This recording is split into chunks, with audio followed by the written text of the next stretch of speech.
Hi, Lynette. Hi, Jen. How are you this evening? Good. How you doing? Good. Busy day. Yeah.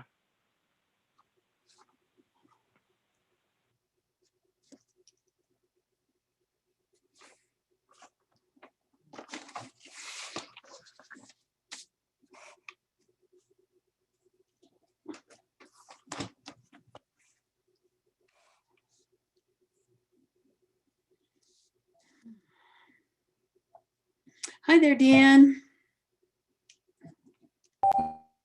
How's the world treating you?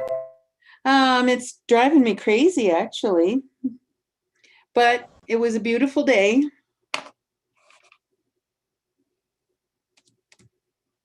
Try to find a bright spot wherever you can. Yep. There have been times when we couldn't even afford the lemons, let alone make lemonade, you know? You don't know, quitting smoking is freaking hard. You get advice like try hypnosis or quit cold turkey.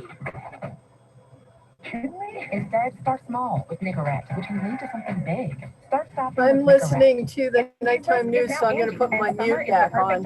Okay.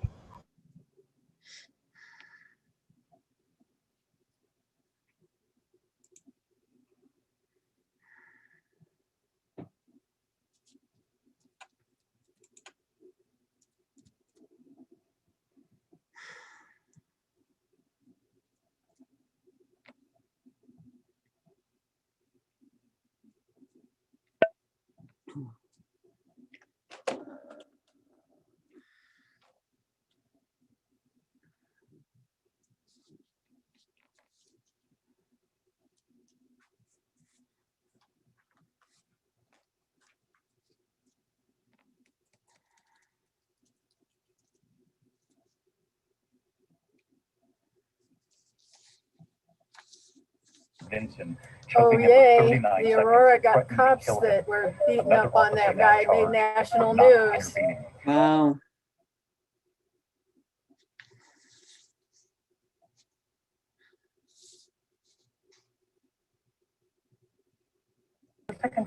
Did you see the report on the Idaho Springs cops that, yeah.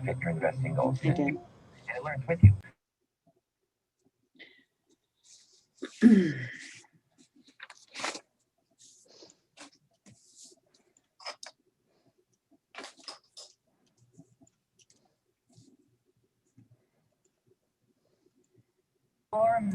There's like a 50-minute YouTube video from their cop camps, and it basically verifies everything the old guy's saying, and it's bad. Yeah. We're already recording, so we probably want to minimize. Okay, sorry. It's okay.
Lynette, I just talked with Randy a few minutes ago, and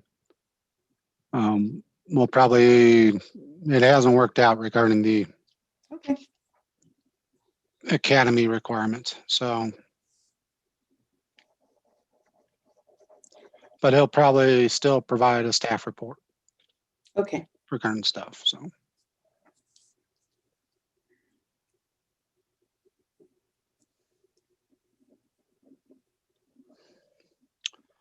And I will head upstairs.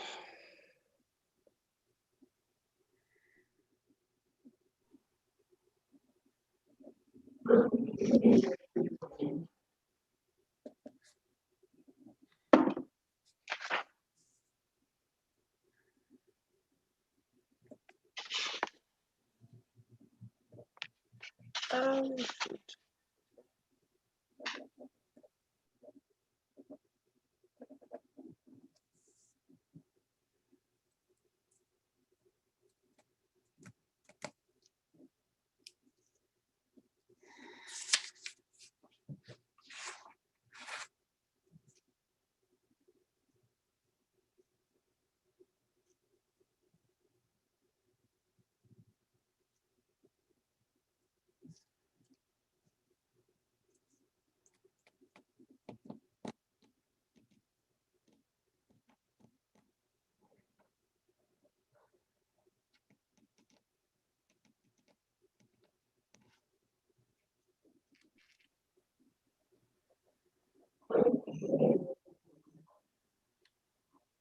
Don't stop taking. I have a question.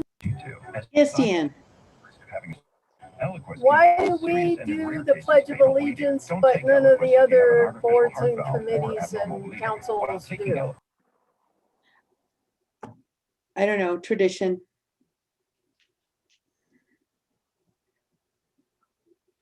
We are the elected ones.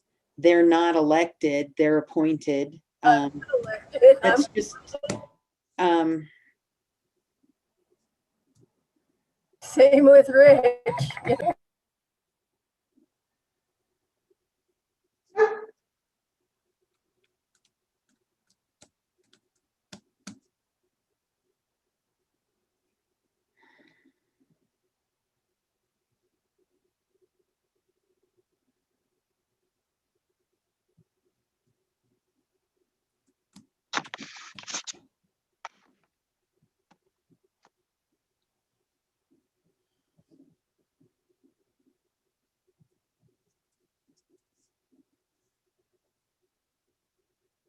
hi there, Mary. how are you? Good, thanks. How about you? Doing well. Good. Better than my non-picture looks. My camera gets stubborn every once in a while. Yeah.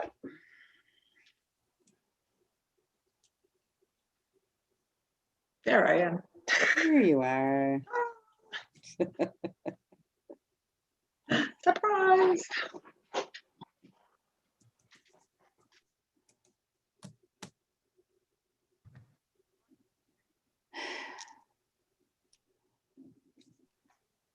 Greetings, Mr. Connell. Where are you? You have an interesting wall behind you tonight.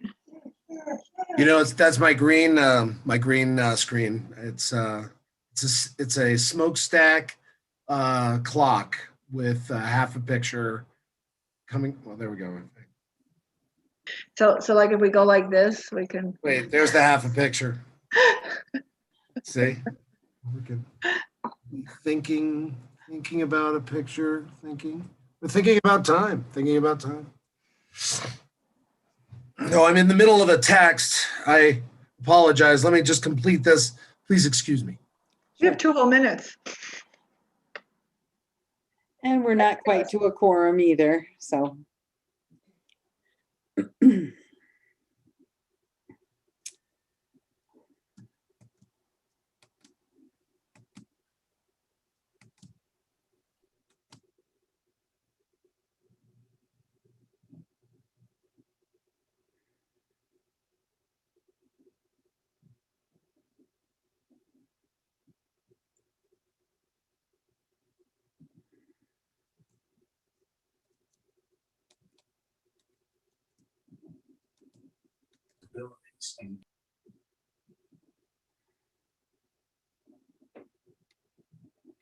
There's John.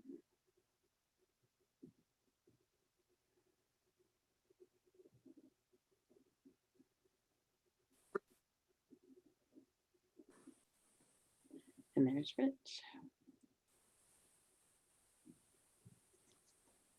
Hi, Rich. Hi, John. Hi, Lynette.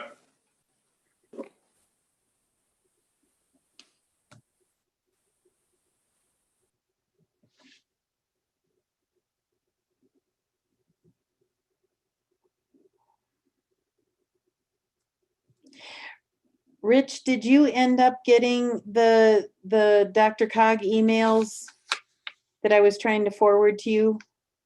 Yes, we got the site unblocked for the town of Georgetown, and then Flat River gave me a call back today, and I think I just have to finish setting up because they gave me a password and stuff.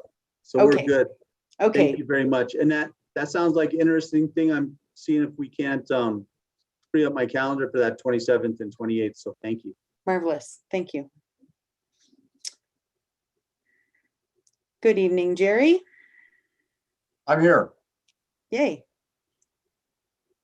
Exactly at 6 o'clock. Okay. Are we expecting Paul? He did just come pick up his packet, so I was assuming he'd Okay. be here. I'm going to go ahead and keep us on schedule because we've got a big evening. Let's go ahead. It is 6 p.m. and I'd like to call the regular meeting of the Board of Selectmen of the Town of Georgetown to order. It is July 27th, 2021. And please join me in the Pledge of Allegiance. I pledge allegiance to the flag of the United States of America and to the republic for which it stands, one nation, under God, indivisible, with liberty and justice for all. Okay. Thank you. And roll call. I am Lynette Kelsey, Police Judge. Rob Connell.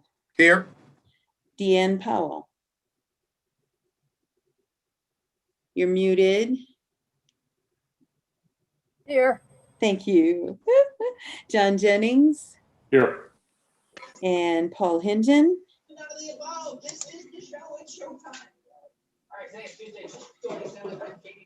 I'm just calling roll, Paul. Are you?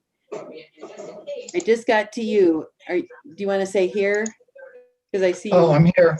Okay. Mary Smith Here. and Rich Barrows. Here. Great. Agenda approval. Does anybody have anything they want to add to the agenda? I understand we are deleting number 5 because we're not ready to do that at this time. But Kent informed me that Marshall Williams will be giving us an update under staff reports rather than doing number 5. Is that? Is there anything else? Okay. If someone would like to make a motion to approve the agenda as amended, that would be wonderful. I'll make that motion. A second. It's been moved and seconded to approve the agenda as amended. All in favor say aye. Hi. Aye. Any opposed? Motion passes. Audience business. Members of the audience have 5 minutes to present any matter of interest not already on the agenda. Jen, do you know if we have anybody in the audience? We do have Amanda Cooper. I'm thinking I don't know. Let me promote her real quick. Sure.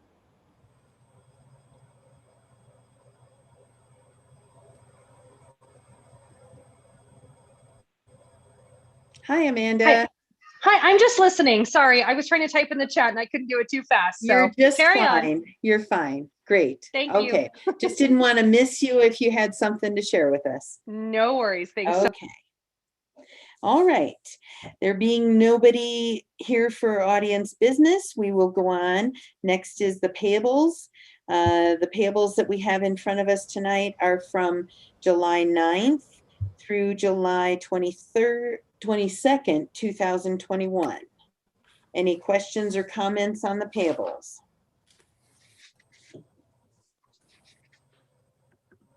I have a question. Yes. Is there some way we can have a little more time to look at them? I'm not an accountant, and so I have to kind of study the numbers and stuff. And once in a while, I see a note of what the payable was to, and that maybe triggers something. But as a general rule, I don't really understand it, and I'd like to have more time to look at it. But I pick my packet up on Friday, and I've always got stuff going on the weekend, so I can't dedicate all those hours to it. Is there some way we could have a little bit longer for any kind of number crunching things? And I may ask Mary to chime in. We have bills due and they have deadlines. So that's why sometimes even cutting it short when what do they say, until the 22nd, which is last Thursday. Right now, that sometimes cuts it off as far as when the bills are due, when we're supposed to get the money to them. So Exactly. I mean, since we only pay bills twice a month, I have to have a cutoff date, and I try to stretch it as far out so Jen has enough time to get the payables in the board packet. But to cut it off any earlier, then you're going to start having bills paid late, or just things slipping through the cracks.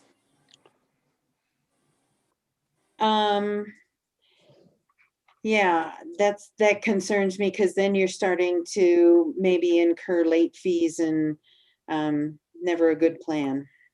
Credit stuff, yeah. So, yes, Rich? Just a suggestion, if Deanna saw something, even if we already approved the payables, if it's something that's especially the recurring, she could bring that up at the next board selectmen meeting, right? And just see if it may still be an issue. So that way she could look at it for 2 weeks still, or a month, and bring that issue up at when it's, before we do payables again. Any of you, feel free to give me a call anytime if you have a question on any of them.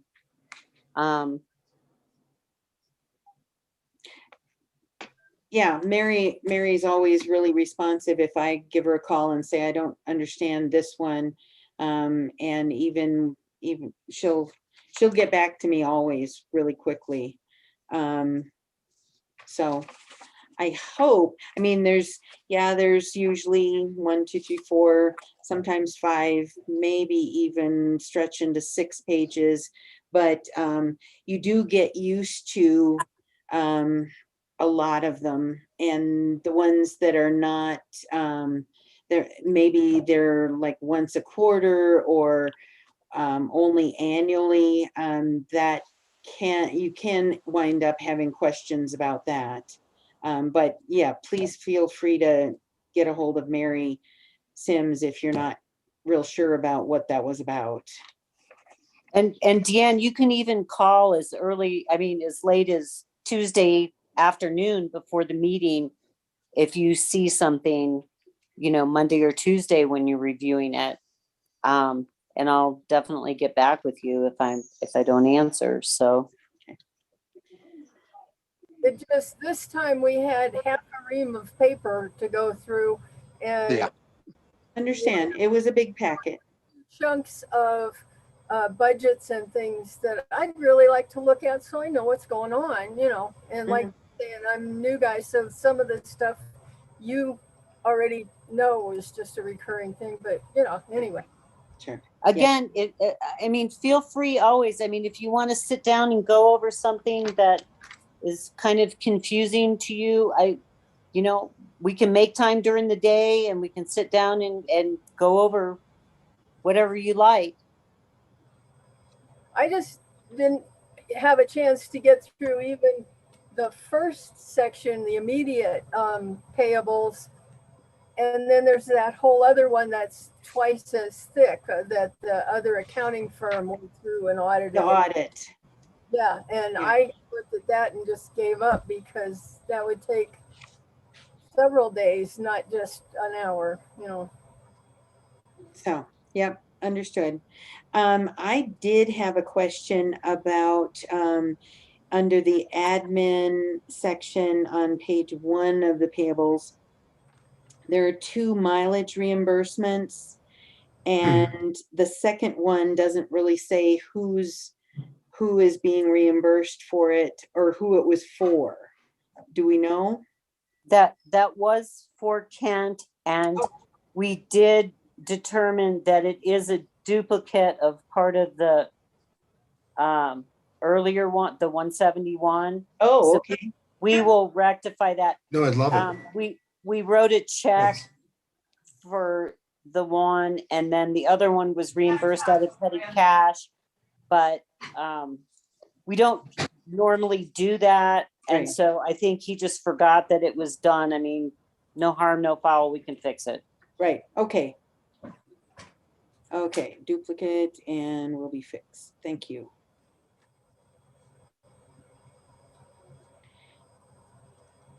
Anybody else have any comments or questions on the payables? How much coffee and creamer are you guys drinking? Obviously, quite a bit. They have bulk clubs for that, you know. Well, that's what we did do this last week. We got creamer from Costco, so we should be good for a month and a half, All right, or a month anyway. all right. Any other questions or comments? So with the correction to that, that mileage reimbursement noted, would anybody like to make a motion to approve the payables as corrected? I'll make that motion to approve the payables from 7/9/2021 to 7/22/2021 as corrected. Second, John. Moved and seconded to approve the payables as corrected. Any further discussion? All in favor, say aye. Aye. Aye. Aye. Any opposed?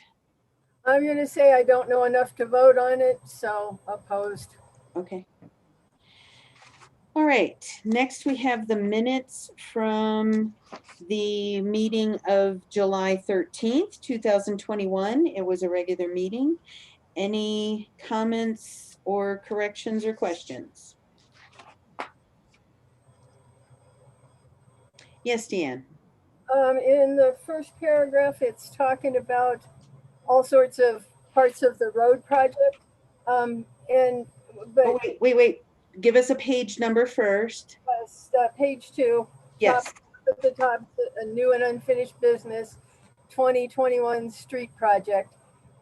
There were a bunch of little ones, odds and ends of things we were going to talk the guys into doing as long as they were doing these bigger ones.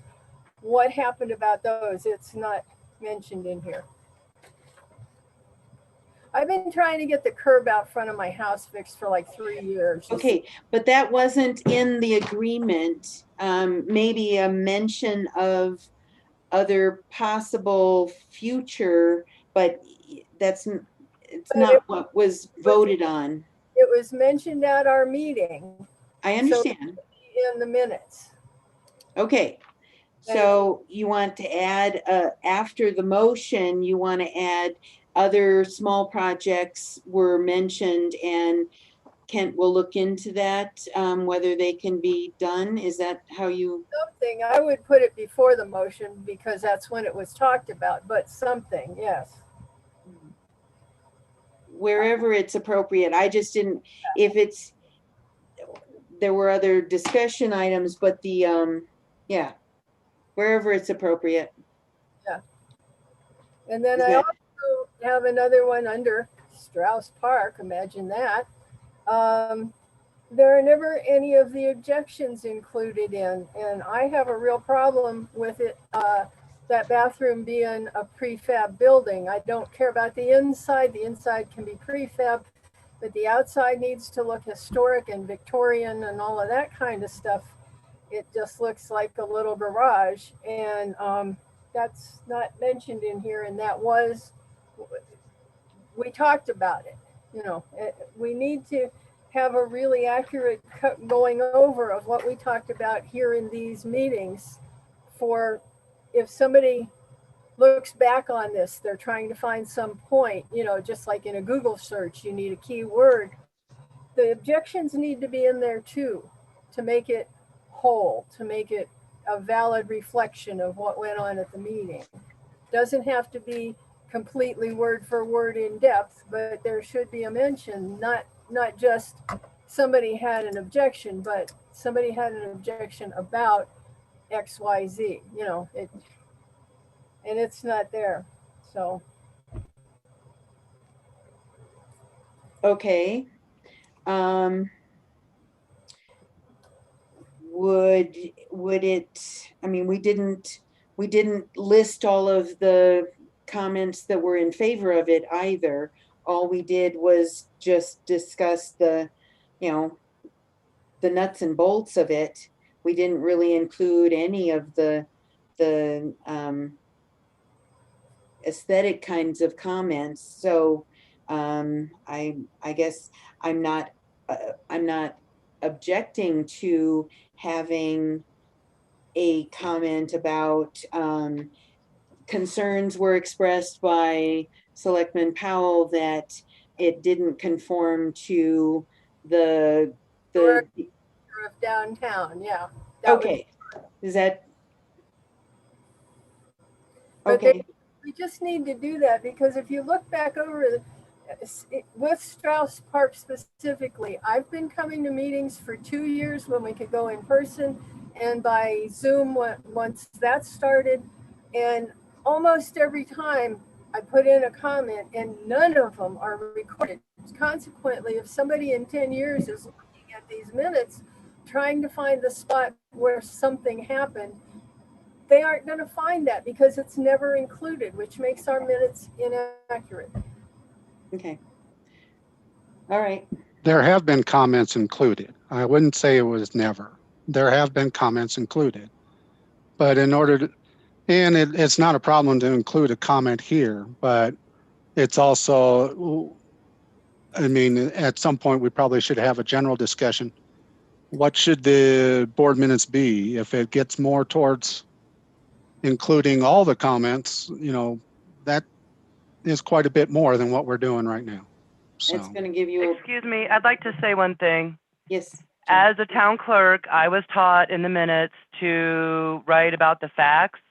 And I believe that when the gray area comes from when Selectman Powell's comments are so subjective that sometimes it doesn't seem. It's whether it's the comments made and whether it directs towards the decision that's made. That's so. And sometimes we have a hard time deciding which comments to include. When you start going down that road, then it becomes difficult to decide which comments to include and which comments to exclude. Yeah. So, Annette? Yes, Jerry. I agree. A larger board discussion might be useful. Remembering that minutes are not a transcript. Right.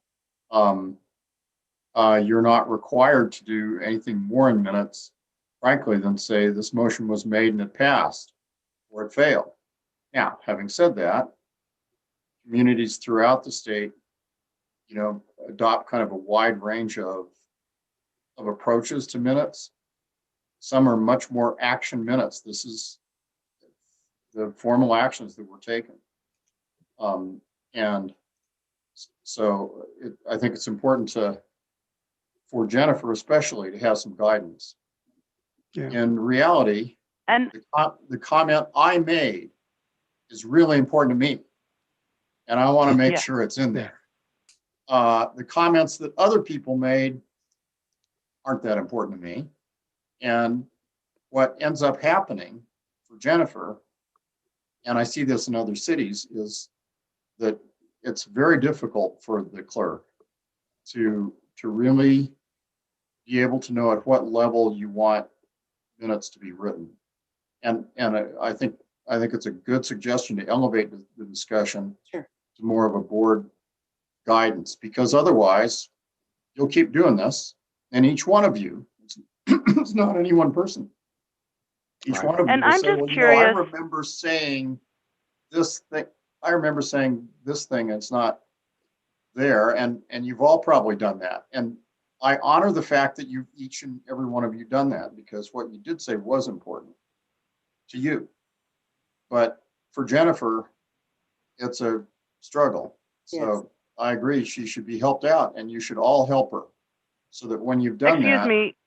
you're all on the same page. Yes, Jen. And excuse me, I'm sorry. I've worked here for 6 years, and that's not a long time. And I'm not saying I'm definitely always open to suggestions, but I've never had anybody have a problem with the minutes that I've been writing so far. And I take pride in that. Understood. Understood. Thank you, Jen. Yes, Deanne. I wanted to say that in this particular subject area, there are quite a few of us out here in the community who are feeling as though we're being ignored, we're being steamrolled, we're being treated like, pat on the head, go sit down in the corner. And that's why it's important to have these details in the minutes so that the community doesn't feel it's causing a rift. Is what So understood. So prior to COVID, we always had a recording of the meeting. So if you did want to hear the actual discussion, you could ask the town clerk for, that recording. After COVID. The meetings are all archived on the website. Excuse me, Jennifer. Lynette, they're all archived. Jennifer, just a sec. And now you have them recorded and you can actually view the recording. So I think if you want to hear all of the discussion, that's where you go for all of the discussion. And that's how we've operated so far. As Kent said, I'm totally open to discussing in a broader context if the way the minutes are being done might need to be changed and how they might need to be changed, but that's not a subject for tonight. Right now, if you are agreeable to having a short sentence that says, due to, or whatever I said before, Selectman Powell felt that the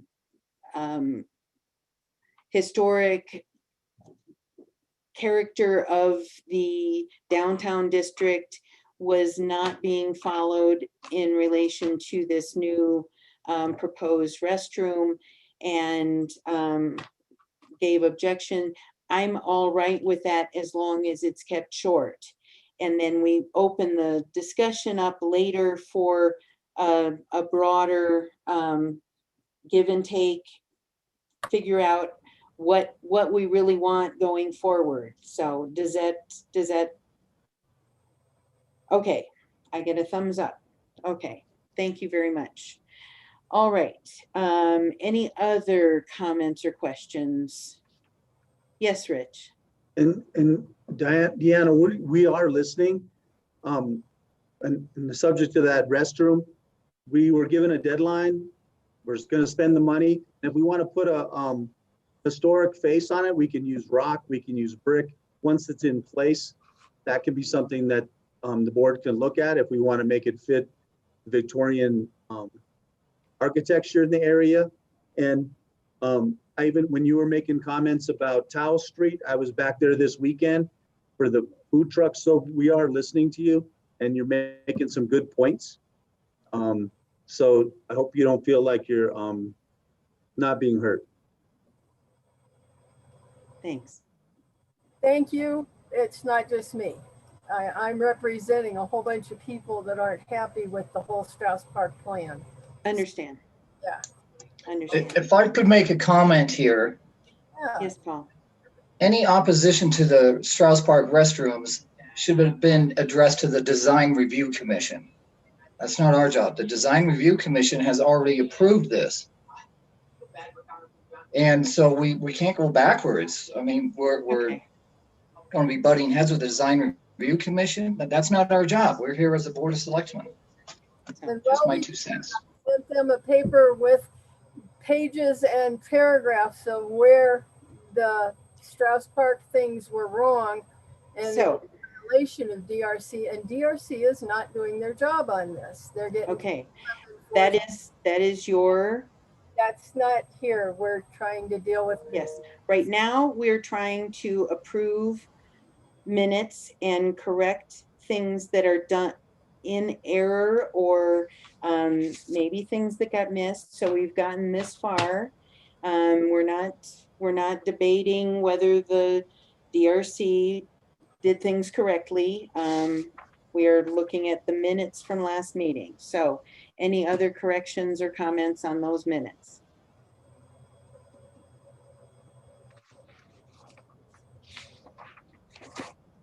Would somebody like to make a motion to approve the minutes as amended? I'll make that motion, John. Second. It's been moved and seconded to approve the minutes of the July 13th, 2021 regular meeting as amended. All in favor, say aye. Aye. Any opposed? Okay, thank you. All right, first item on our new and unfinished business agenda is the gas easement agreement. And Kent can probably start us off on this one. Police Judge Kelsey and members of the board, this is a situation that came up and I've been working with Excel. They were told that and I sent you guys a picture of the current gas regulator station that's just north of the Family Dollar business. And they were told by their teams that they need to upgrade that and they need to replace it. And they had offered for a specific place in order to place the gas regulator station.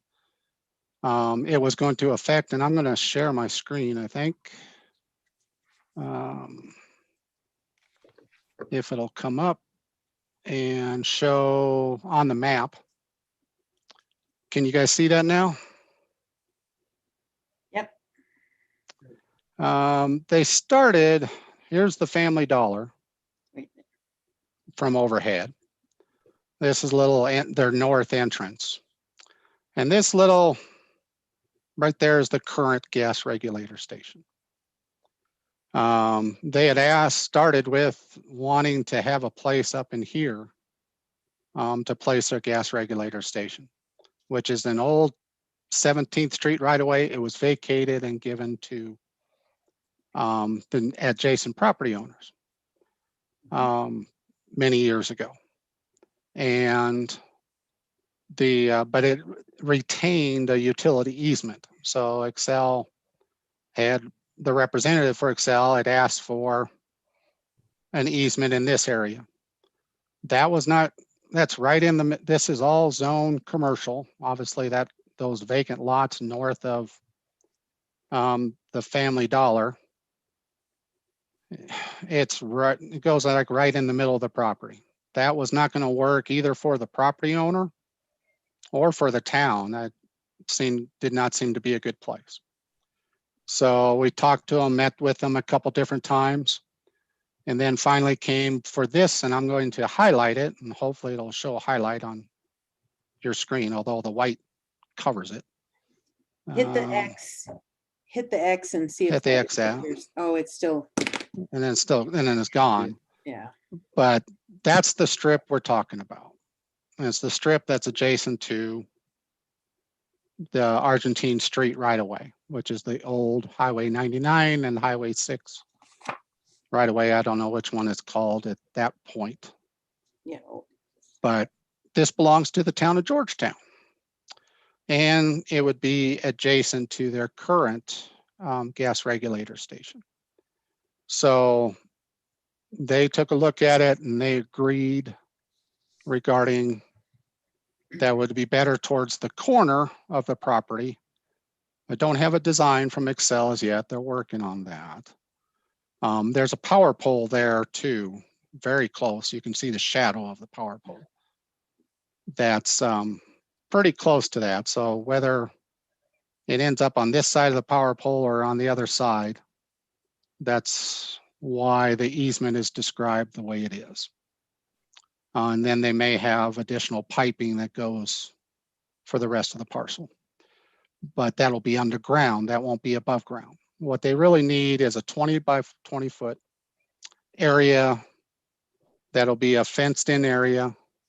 And I had sent you previously a picture of what that will look like. It's pretty typical. You'll see those in various, if you're looking for them. I mean, a lot of people won't see them because you just ignore it, but it's in a lot of different places, a lot of different communities. And being a city person like myself, sometimes I see those things and you kind of know what they are. But and I had a couple different questions come up from various folks over the last few days. It doesn't, right now, it describes the entire parcel. For the actual, when they have it designed, it could be the south half of that parcel. If they enforced it, but the easement itself, as far as the underground utilities, it may end up for the full length of the parcel. That's why the parcel is described as it is. And the fencing for the project, I've already given the Excel representative the DRC application. They'll have to go to DRC regarding the fencing around it. The piping and everything else is just utilities, and we can't tell the utility company how it should look and those type of things. But the fencing will have to meet the DRC guidelines. So, and I don't have a specific idea what the fencing will look like. They haven't brought that forward as yet, but they'll have to meet the DRC guidelines. So those are a couple questions. I may have hit a few things. I may have not have hit a few things. Jerry, did you want to add anything else to the agreement itself? Yes, Excel had provided to us a short form easement that basically just granted them the right to be there and prevented the town from taking certain actions on the surface. And I considerably enlarged that by, frankly, stealing language from an Excel license agreement that if you want to put your stuff on their property, they require a raft of things, including insurance, indemnification. They want limitations on your use. And I'm very familiar. I've dealt with them for many years in very different contexts. And so I had that available. And I imported a fair amount of that material, not all of it. And so it's fair to say that it's a little less onerous on Excel than Excel is on others. But I imported the material I felt was important: insurance, indemnification, hazardous materials, and some restrictions on their use, also including the requirement that they supply plans of the work to the town beforehand, and that everything they do is in compliance with town regulations. That's all in there. We shared that back with them and told them where that language came from, and they did not object and signed it. So that's what I can tell you. Okay. Yes, Deanne. I'm concerned about there not being some kind of serious blocking. I'll try this in English. Somebody is half drunk and comes barreling southbound on Argentine and goes off the road, they could plow over that. I don't see any protection around it. I understand fence, but fence is sort of visual more than an actual obstacle to keep a truck or a car from crashing into it. What can we do about that? They will have, I hopefully didn't mute myself. No, I didn't when I started to look for something. They'll have bollards within the fence as far as protecting their facility inside. And that really is their responsibility to protect their equipment inside. I'd like to see that as part of our approval to make sure that there's some, because we've got a brewery down there and we've got a lot more people traveling that road now than have been in the last 15, you know, and so it seems more possible than it used to. True, it could be, but the new one will be set back from the road a little bit. That's one thing.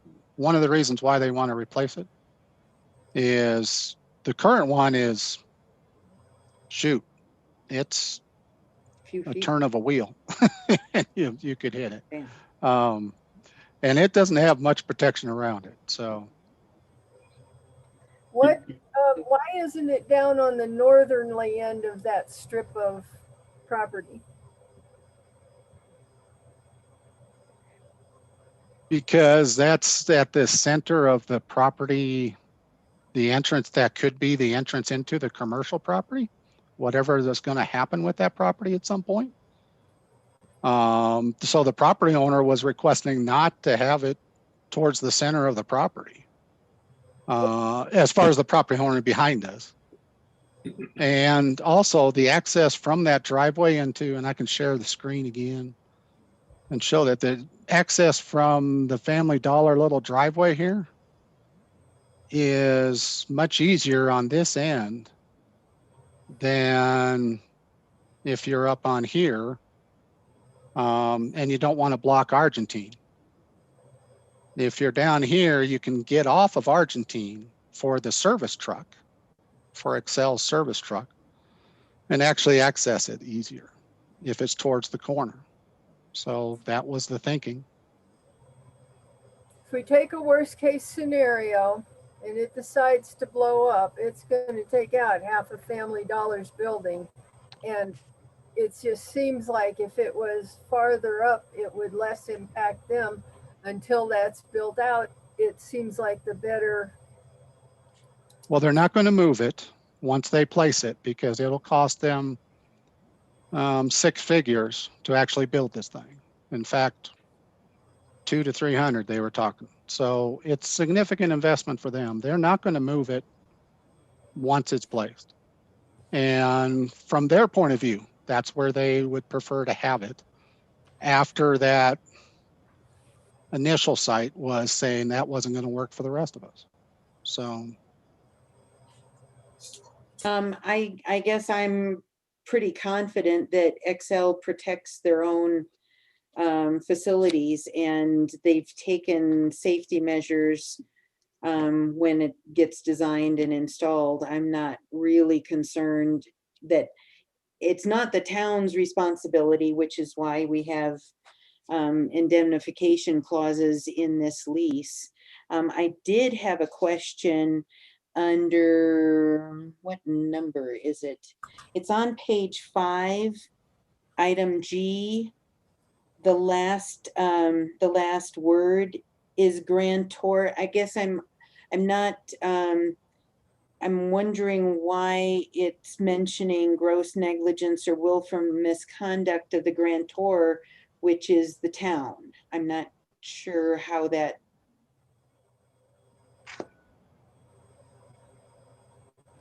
just above number 5 you're talking about. I'm looking.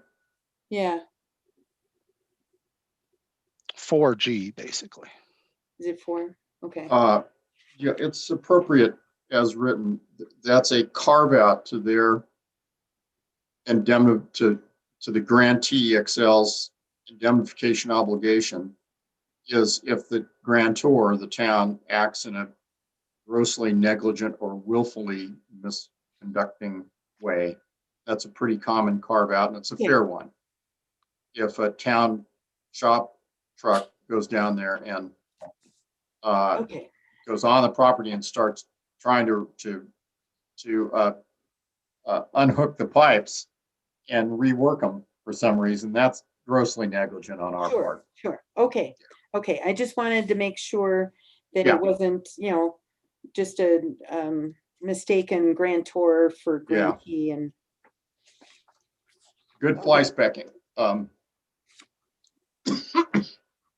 okay. Yes, Mary Smith.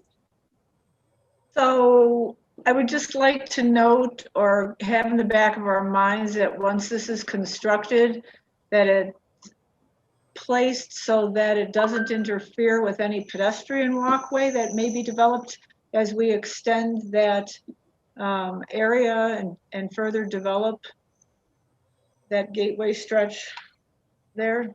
And then possibly some buffer or landscaping or whatever between the sidewalk and the fenced in area. Just, and mainly my concern is the sidewalk. Let's not all of a sudden put an obstacle in the way that we have to jog around. So, Well, and a pedestrian way is definitely needed along there. I keep running into pedestrians coming from the apartments or the condos or the townhomes. Couple sets of townhomes. There's the Mountain Creek townhomes, Right. and people are trying to get to the commercial area near the roundabout. So is there room for a sidewalk, or would they be, are we thinking like the bike path's gonna be on the other side of Argentine. Right. And one generally tries not to put pedestrians on the same path as a bike path because they don't mix well. Right. There needs to be a pedestrian path on that side of the road Okay, because people aren't going to cross the road, or that will create another conflict right, to get over to the bike path side. But to stay on that side of the road on the east side of Argentine. And with a 20 by 20 enclosed area, the width of that parcel, when I was looking at this earlier today with Mary, it's about 31 feet. So there'll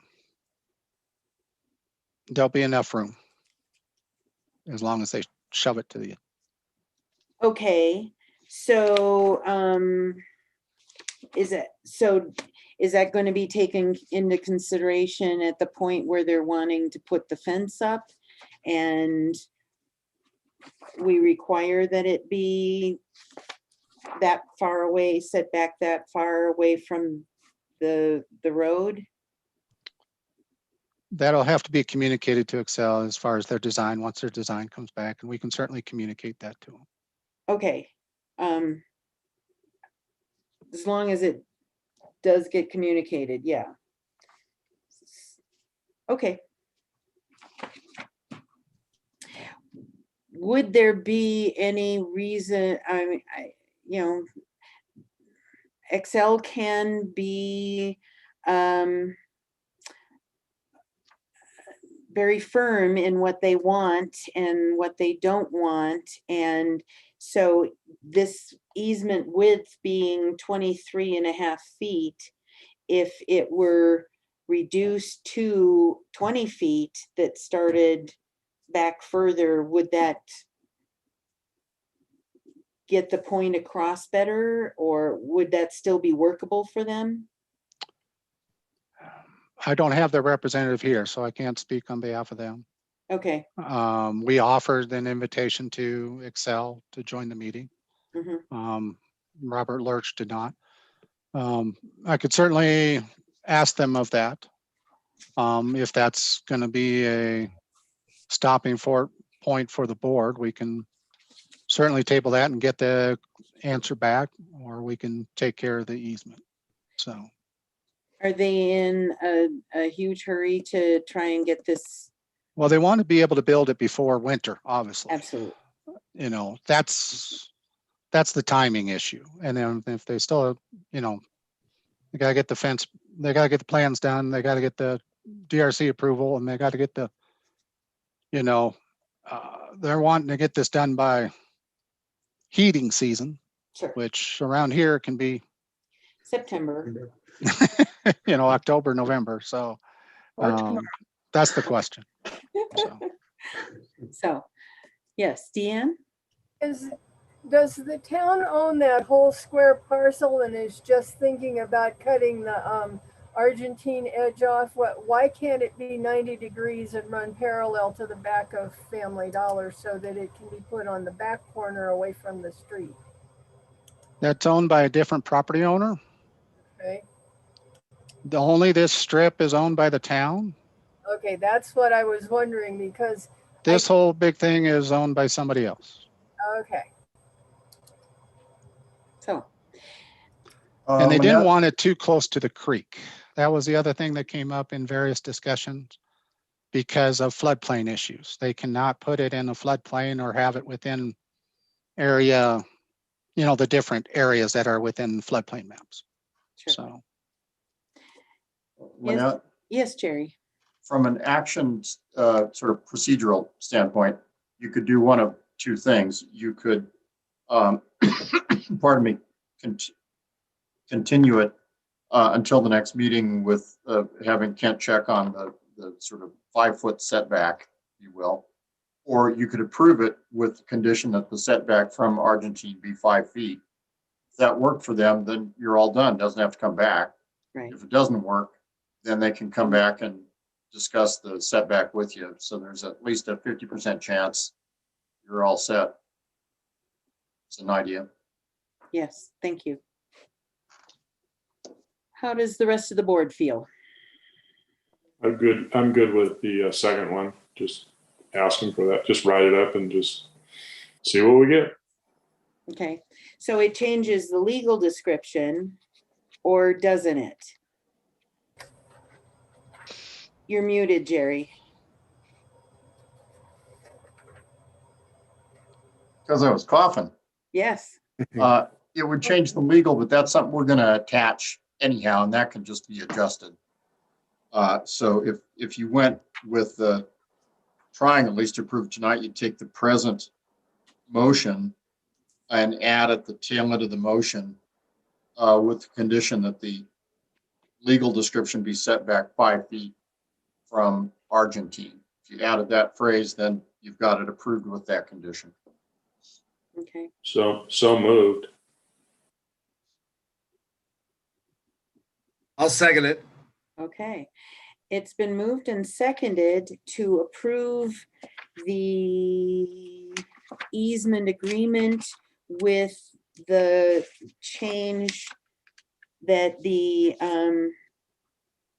easement area be set back 5 feet from Argentine and the legal description be changed. Before we go on, I'm asking for further discussion just because there is an exhibit B mentioned, but I didn't see one. Yeah, that's set up to attach a little site plan sketch. Of the installation itself? Yes, that's right.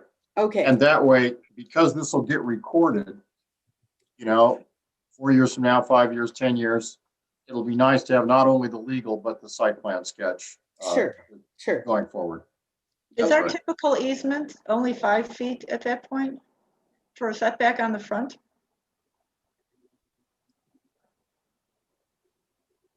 As far as For a fence. easements, they don't, setbacks and easements are kind of two different animals. Yeah, this isn't like building a structure.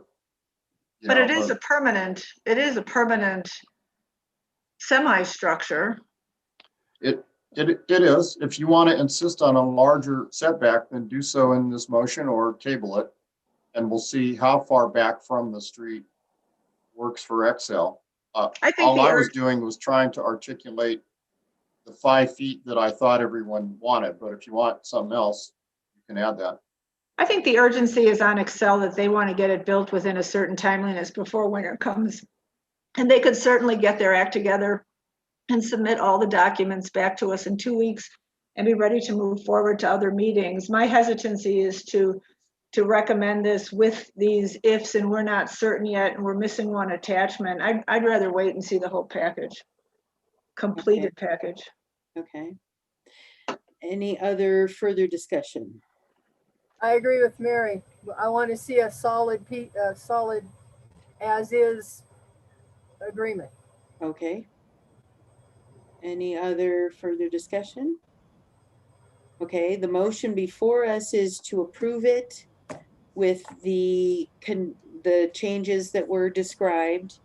But I didn't hear a second to that motion, so Rob did. happily, the motion dies for lack of a second. Actually, no, Jerry, No, was there a second? there Yes. was a second. Oh, really? Who did that? Rob, Sorry. So Can I take it back? it was moved and seconded. That's fine. How about this? How about Mary makes a substitute motion, which you can do, Okay, to postpone for 2 weeks to the next meeting. I'll bet you'll make that motion. So moved. Great. Somebody want a second? Well, I know I can't. Deanne will Yeah, you second, can. right? Or you? Can I? Deanne will second that motion. Oh, all right. I think I'll she's second. I think she's frozen up though. she So might you have a be. motion and a second to postpone? I'll second. Okay, Thanks, Paul. it's been moved and seconded to make a substitute motion to postpone the action for 2 weeks. All in favor, Good. and then we just take a vote on that one? Yeah, and the substitute motion controls, and if it passes, you're done. Okay. All in favor, say aye. Aye. Any opposed? Aye, aye, aye. Lively meeting. Hey, Jerry, good work though in flipping the script on them and using some of their own language. I love that. I look forward to the opportunities to do that to them. And I'm delighted when I get the chance. Yeah. All righty, so, Agenda item number 2. yep. Which is Who made ordinance, the motion? I'm sorry, Deanne, what? Paul seconded it. Who made that motion? Mary Smith did. Thank you. and then Paul seconded. Yeah, I got Paul, but I didn't hear who made the initial motion. Thank you. Oh, okay. Okay.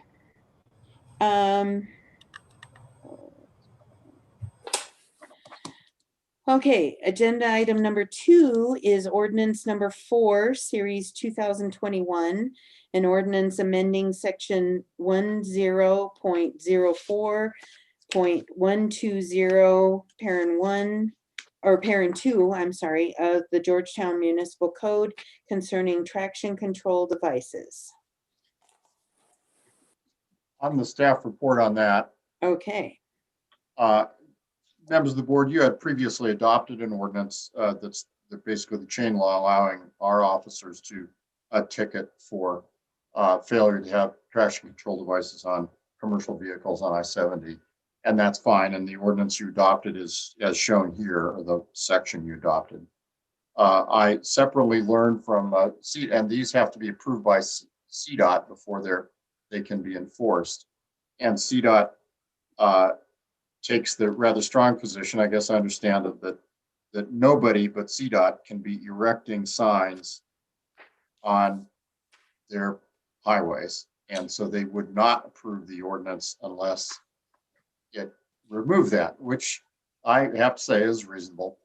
So this ordinance merely just tunes that up and eliminates the reference to signs erected by the town so that Randy and company can be enforcing that. Randy's on the line, I see, and if he wants to add anything, I recommend it be approved on first reading, and we'll do it on second.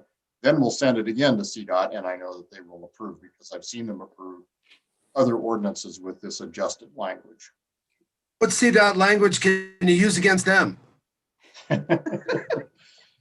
I've got it just waiting for the chance, but this one isn't that chance, unfortunately. Good question. Randy, did I miss anything, Randy? Not a thing. The change is just one sentence, and pretty much just one word that was not in our intention in the first place. So it doesn't mean much, except we have to do it right. And we had a I crossed and a T dotted when we should have done it a different way. Thanks, Randy. Up to you, Manette. Okay.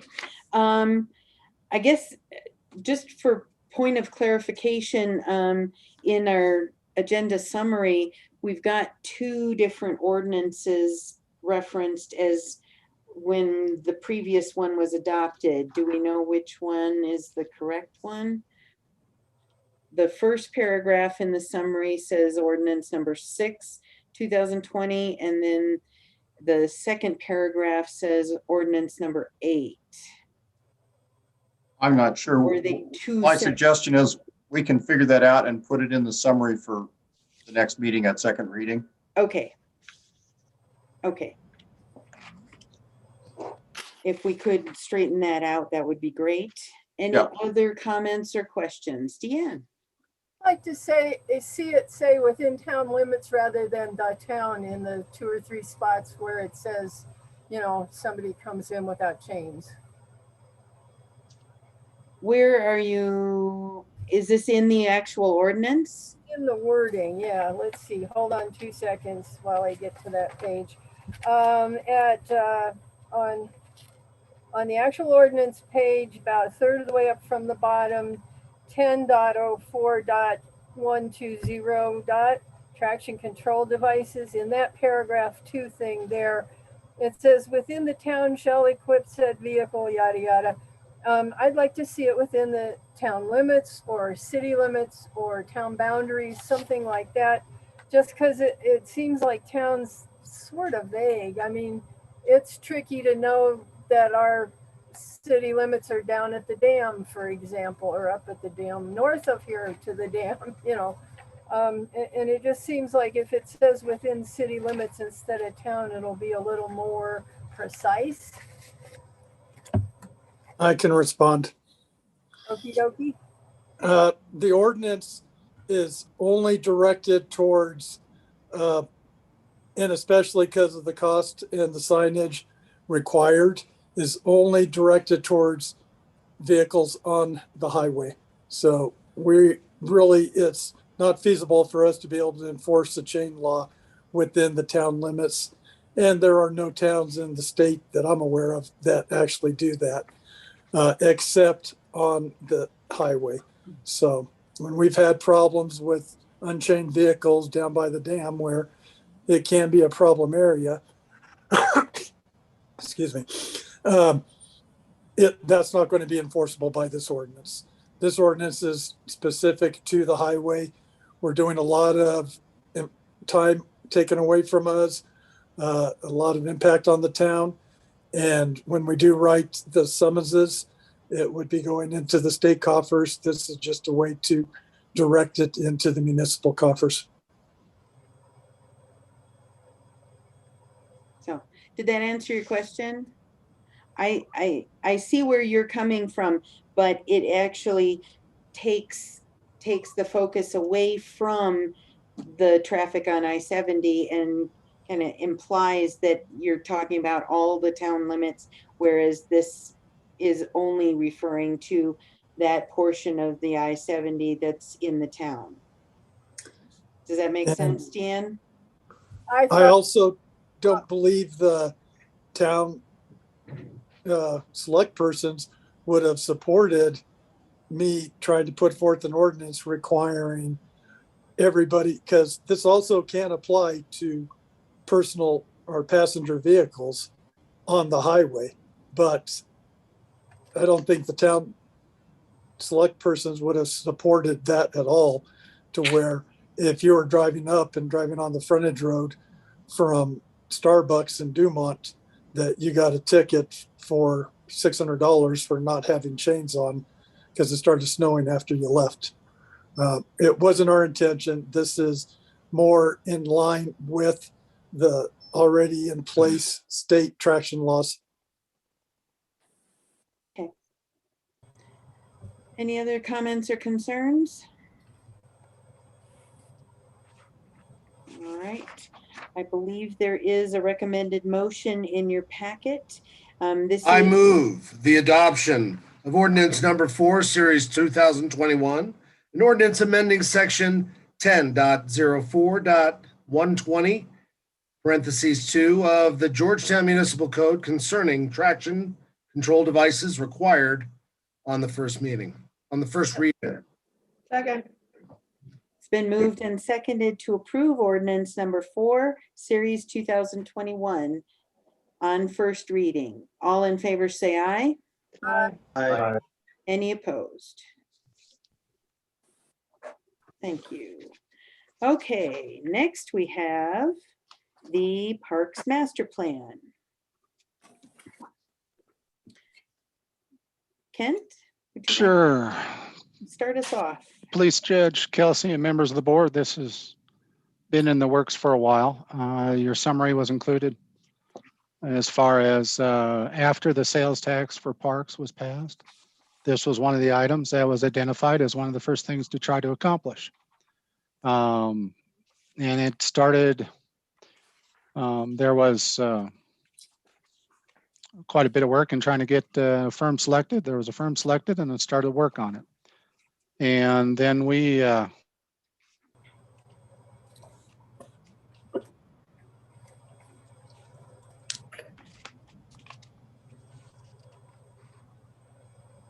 think he froze. It's 7 o'clock. This will pass. Haunted. What Sorry. program is on at 7, I wonder? at 7 o'clock, every single meeting, I get frozen. Yep. For about 30 seconds. Dang. Anyway, over the last, you can see in the summary the different things that occurred. It was actually brought to the Board of Selectmen last November, December timeframe. They asked for some additional input and to be allowed for public input. It was put out for that. And then in April, when we were thinking about bringing it back, Jerry made a very good point that according to state statute, any recreation master plan that becomes part of the town's overall comprehensive plan or master plan needs to be approved by the Planning Commission. So we prepared it for the Planning Commission, noticed that hearing, and they had a hearing in May of this year with the final draft of the Parks Master Plan. And at that hearing, there was some comments made, and then the Planning Commission board itself asked for a couple changes to be made, minor changes to the overall plan. And then it was held over until here in July.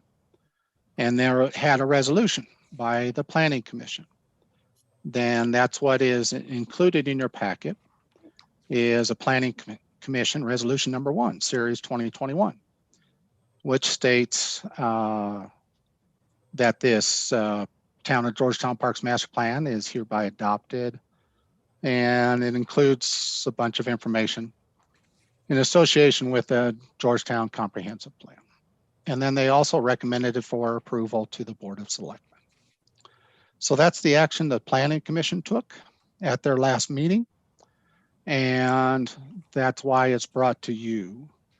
And that's why it also has a space at the end of that resolution as far as the Board of Selectmen's action. I know this is a little bit unusual, but this is according to the state statute as far as the actual procedure for it.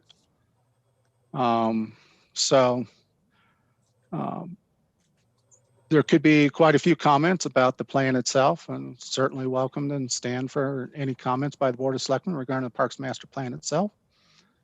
And I'll leave it at that. Okay. Because it's a very large document. So. It is. All right. Yes, Deanne, start us off. Back at the Planning Commission thing, there was supposed to be a sentence included that said this was only an approximation and is up for being changed and stuff like that. I couldn't find it any place in here. Where is that located? That is not in there. That would be included when I have them actually write the actual master plan. I mean, write it included as far as DHM.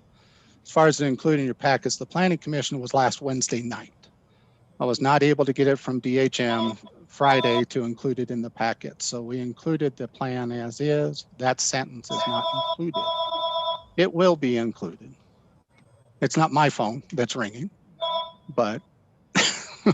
Okay.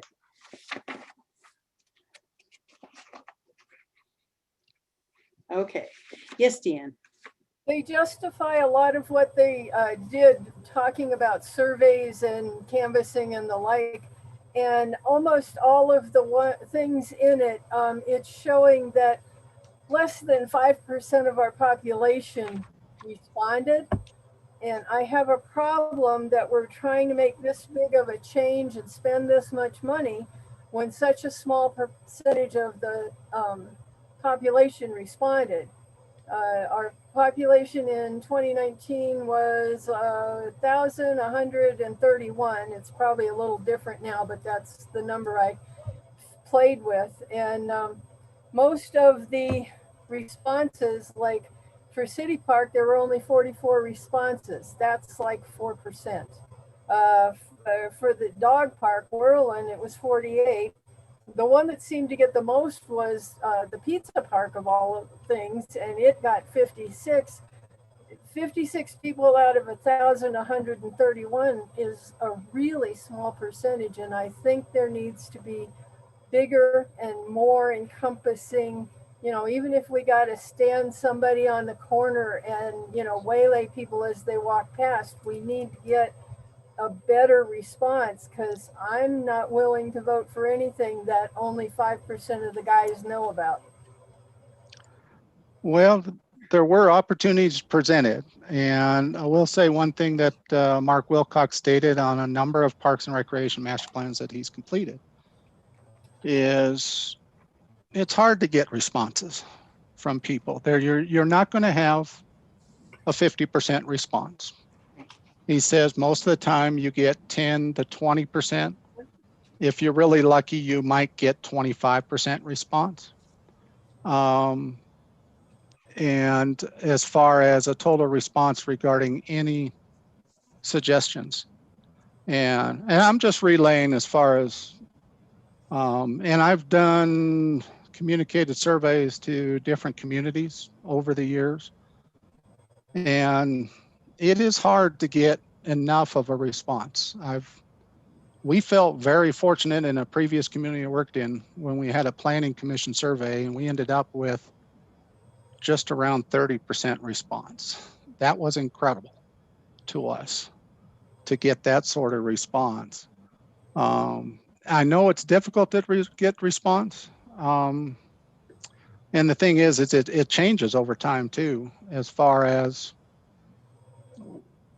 you're going to have a different set of people each year that you do. If you would do a survey right now, it wouldn't be the same 1,000 people that was in 2019. It'll be a different set of people, even how slightly it is. We did make efforts on several times, and we did send a direct mailer to every single address within the town of Georgetown. And so there was opportunity. Now, could there be greater opportunity? I would say yes, there could, but it is going to substantially alter the results. The other thing that can happen, and this happens with survey, it's with statistics of survey.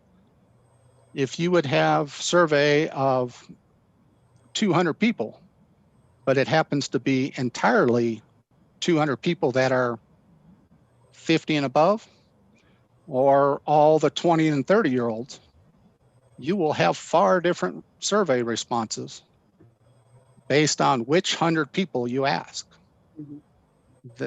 That's just part of statistics, and you're trying to glean the best information you can from the responses you get. And I think that DHM has done a pretty good job of trying to glean what information they could.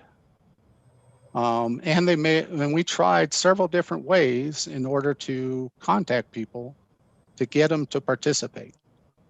And no, it wasn't a wonderful response, but that's just a shortcoming of surveys and participation in these type of plans. The other thing that you also need to keep in mind is this is not a Bible that we are strictly held to. These are guidelines that, you know, you're making projections over the next, well, we've got 8 more years or so of this sales tax increase. We can take it to the voters again and have it approved for another period of time, or choose to drop it, you know, whatever the board at that time decides. But you're putting goals in front of your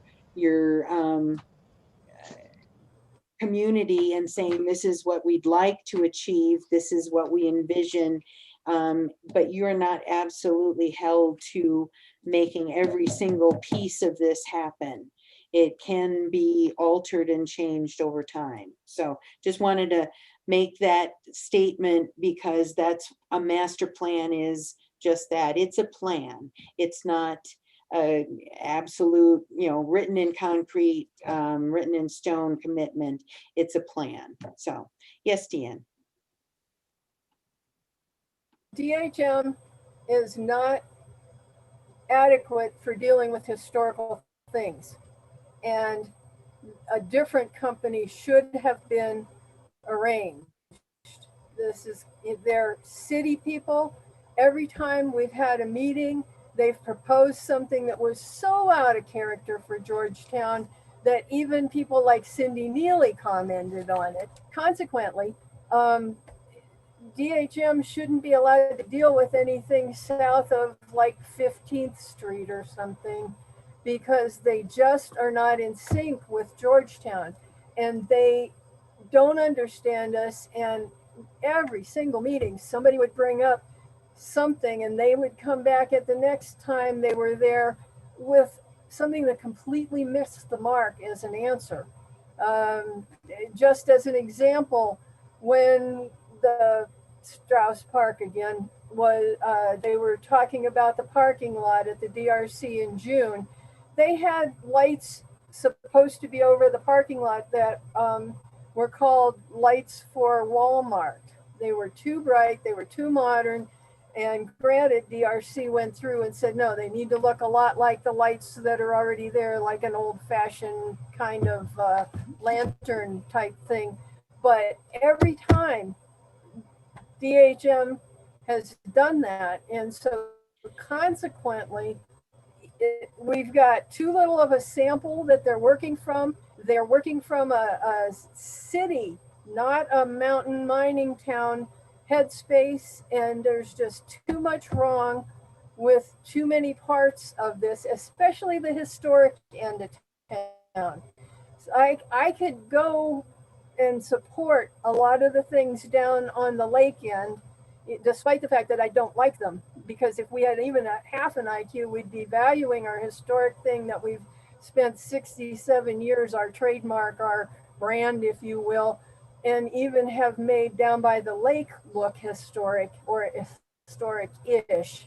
Instead, it looks like Breckenridge, and we're destroying our personality, our character, everything that we've worked for since Grafton Rogers was here. It just, this whole master plan, despite the fact that it's not set in stone, is too scary. We should not adopt it. I'm sorry. Okay, thank you. One thing I'll say in response to that, is that I do think the plans for City Park and Worland, City Park especially, they have this plan within here keeps most of the things that are historical about City Park within it. It keeps the fence, it keeps the archways, it keeps the flagstone, keeps the gazebo. It keeps the Foster's playground. It adds a bathroom.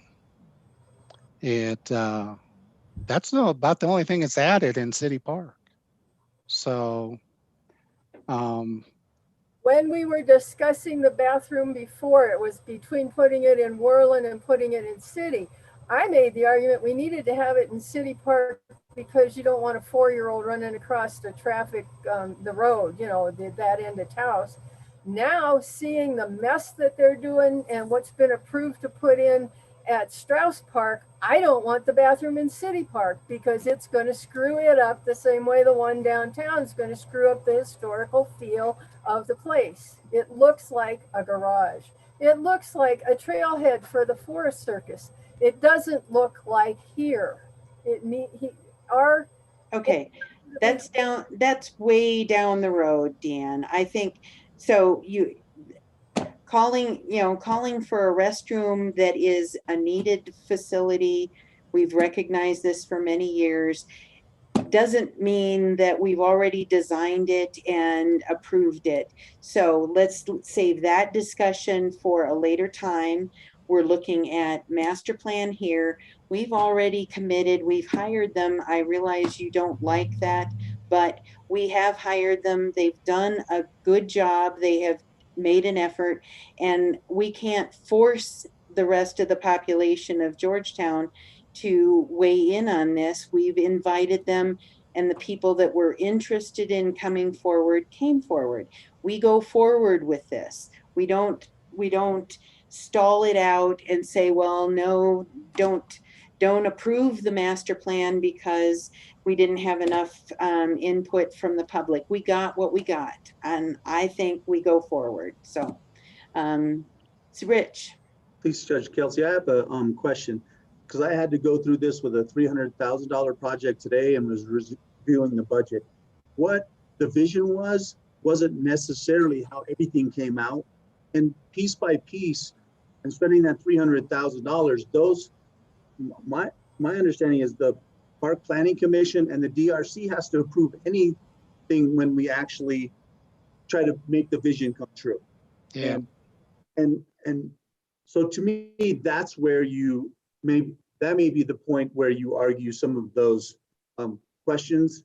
And I fully participated, and the thing's going to be in my front yard with the lagoon part of it. And I just think that you have to have a vision, otherwise nothing happens. Nothing. And so you've got a vision. That doesn't mean it can't be altered along the way by very intelligent people in the Planning Commission and the DRC. So, thank you, Rich. Mary? I might be jumping ahead here, but perhaps when we get to the motion, if we could add that this is a conceptual design as opposed to, the actual, end result type thing, which is also stated in the bottom of our summary on the first page, that the designs for each park are conceptual and not literal. That might lend itself to a little leeway and easier for all of us to move forward on this. Okay, thank you. Kent, did you have a comment? One thing I was surprised about was when we went to the community school and asked several grades of kids, children, for students for their comments regarding the parks. And the thing that kind of blew away both Mark Wilcox from DHM and myself and a member of the Parks Commission that attended that day was the students' response regarding Triangle Park. That's kind of a very small, very thing, but that's something they use. The students don't use the dog park, or very rarely. There's really no, for when the ice rink's there, they end up using it. But during the summer, that's not for the students for the most part. They do use Foster's Playground over at City Park, but that was surprising. And we did get input from, a couple sources that were surprising like that. In addition to the direct survey, trying to go get the students, because, some of the facilities within parks are supposed to be for that age group. And that is kind of a difficult thing in this town. We got a lot of parks. We have a lot of park area to take care of. And that was one of the reasons why we wanted to do something like this, is there really hadn't been in previous years a look at the overall system of parks. We keep adding park area or areas that we have to maintain and take care of, and that's kind of a daunting task as far as budget wise. And I'm just kind of saying this for the public as well, is it is a daunting task. And one of the reasons why the sales tax was passed was just to maintain what the amenities that we do have. And that is a concern going forward. But to use whatever capital projects we have in the right places, and they're going to have to take some additional work. The Meadows Park, where there's been talk of a skateboard park I've looked back in park minutes for 20 years, and there's been talk about it. And I see the kids using the basketball court as a skate park currently, and to have a real facility for them at some point, that really should be a goal of the town. And it's just things like that that are part of this overall plan to say, well, this is maybe how we could accomplish it. There's still some work to be done, but this is some things that we can do. And that was the goal of this plan. And it's done quite a bit of that, at least to have the vision going forward. I like how you said that, Rich. That you're really trying to have a vision, because there's an awful lot in this town. There's an awful lot that we need to be proud of. And we need to try to maintain as much as possible what we have currently and keep it as close as we can. And so I just wanted to mention a couple of those things. Yep. I have a question. When I was reading the packet, I didn't understand. I've never heard it mentioned. There's mention of a city walk, and I didn't understand what was meant by that. Does anybody know?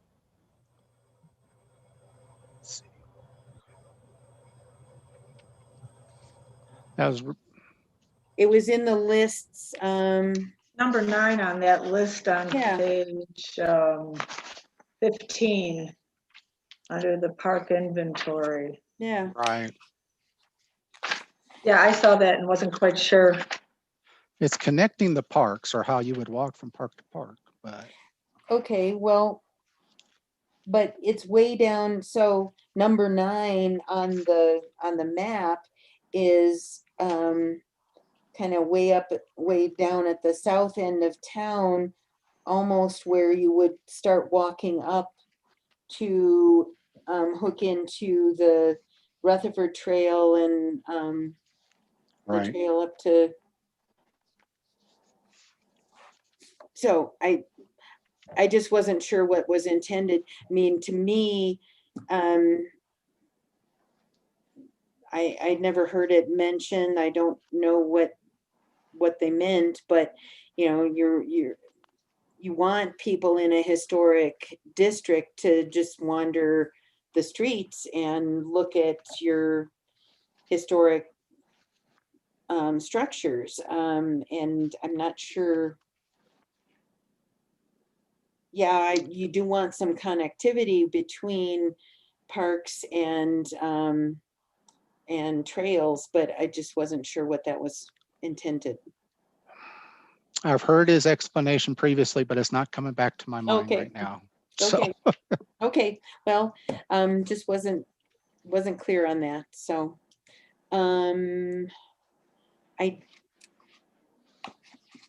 there were some corrections and some north and south got traded around in a couple of places, and I'd like to see if we could get those incidents corrected.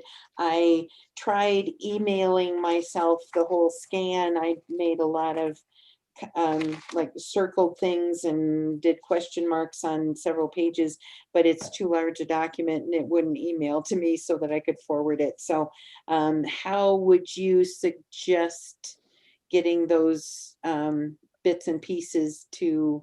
Do you have that physical copy? I do. Can you come in to town hall and then we can try to scan it here? I can. And then we can take all those bits and pieces and Okay. get those turned around. Okay. Yes, Deanne?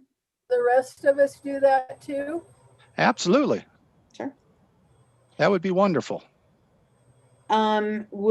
If there's going to be a fair number of corrections, and I did have quite a few comments and question marks, would it be best, I mean, we're not in any monster No. rush to get this approved.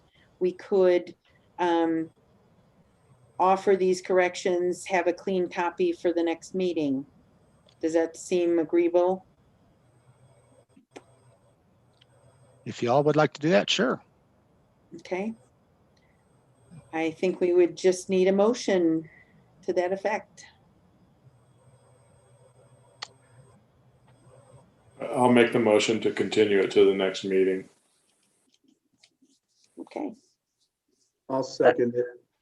It's been moved and seconded to continue this so that corrections and corrections can be included and a clean copy can be presented. Any further discussion? All in favor say aye. Aye. Aye. Any opposed? Okay. Matt, can I ask what the scope of the corrections are? It's like typos, north, Some of south, them, that sort of thing?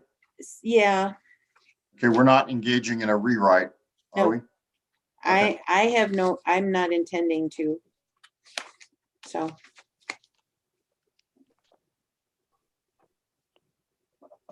Okay.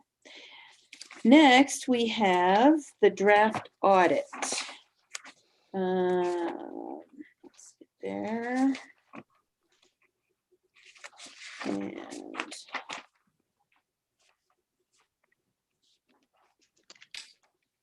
which was the draft audit of 2020. Kent, do you want to? Yeah, Mary and I were flipping a quarter Okay. about who was going to present. And Mary was going to start, but I will certainly start and take off. Go ahead, Mary. I just don't know where to start. We've got the audit. It came out very well. Our financial position has continued to improve.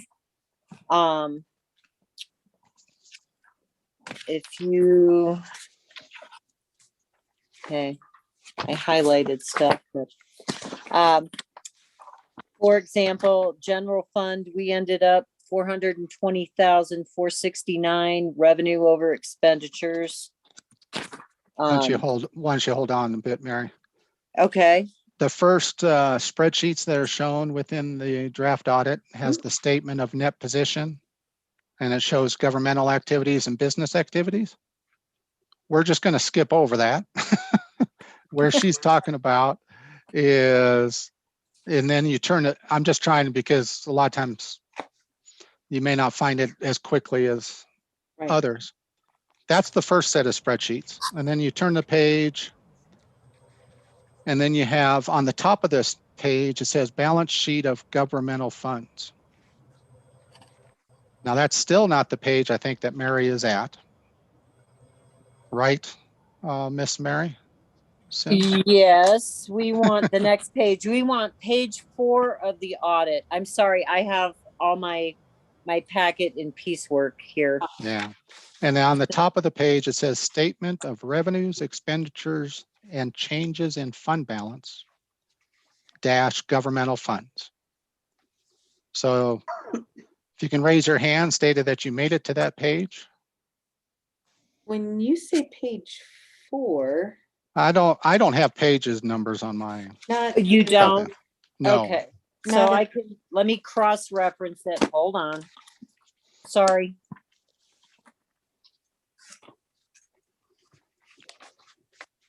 Yeah, no page.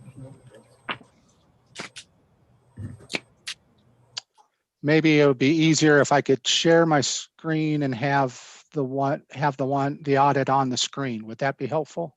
Yeah. It might be let's do that. easier. But of course, I got to bring up the draft audit Yeah. first.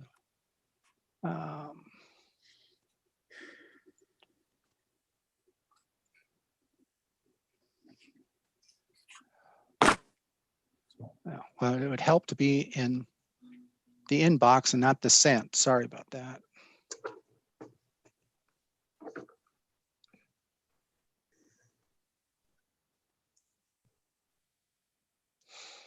Okay.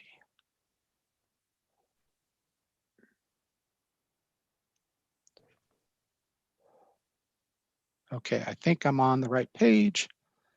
Go back, share screen. Okay, do you see a spreadsheet on my screen? Yes. Yes. And Mary Sims, do you see my screen? I do. And it says statement of revenues, expenditures, and changes in fund balance governmental funds, correct? Correct. It is the correct spreadsheet. Okay. What she's referring to here is, you notice the left column here is general fund. Yep. And you notice our revenues were 1.9 million. Yep. Our expenditures were 1.4 million, or almost 1.5. And so the net change in the general fund, what she was trying to get to, is that $440,947. So that was the big ticket number that Mary was referring to. Okay. And then you also see towards the right side here, the totals as fund balance beginning, and shows that 400,000 again, approximately, just because the other funds, it changes a little bit. But okay, Mary, on to the next number that you're referring to. Well, all our funds had revenue over expenditure increase.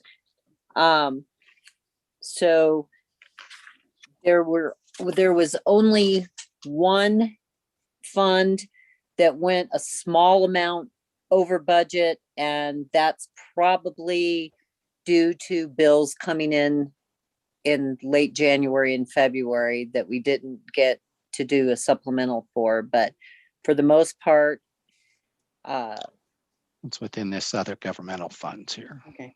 Yep. Okay. Shows So that slide over. I don't even think it was $1,000 actually. But we're in compliance with all our ARA money loans. There's stipulations that we have to meet. We met all those. We have no bad notes in our audit. Everything went very smoothly. And we're continually getting in a better financial position.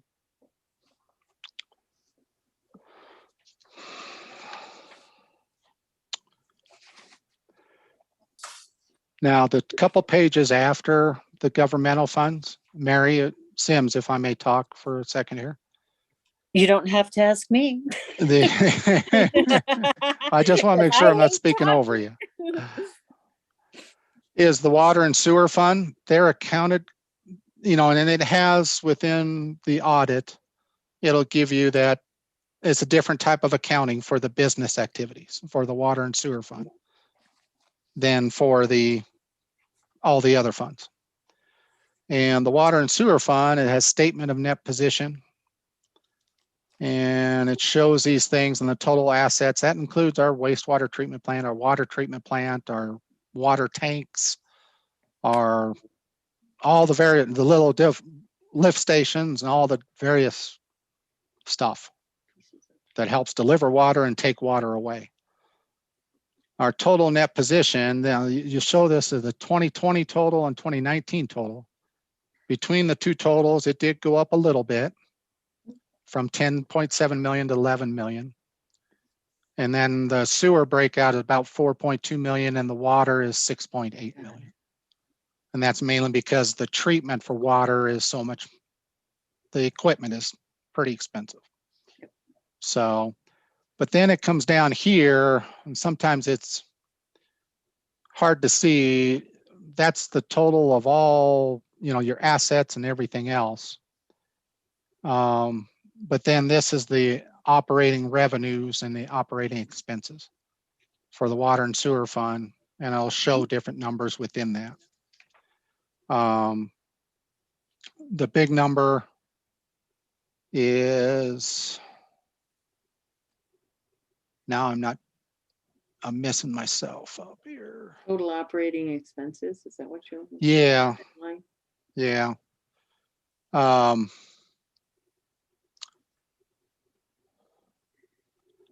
This isn't the page. Sorry, this is statement of revenues, expenses, and different types of things.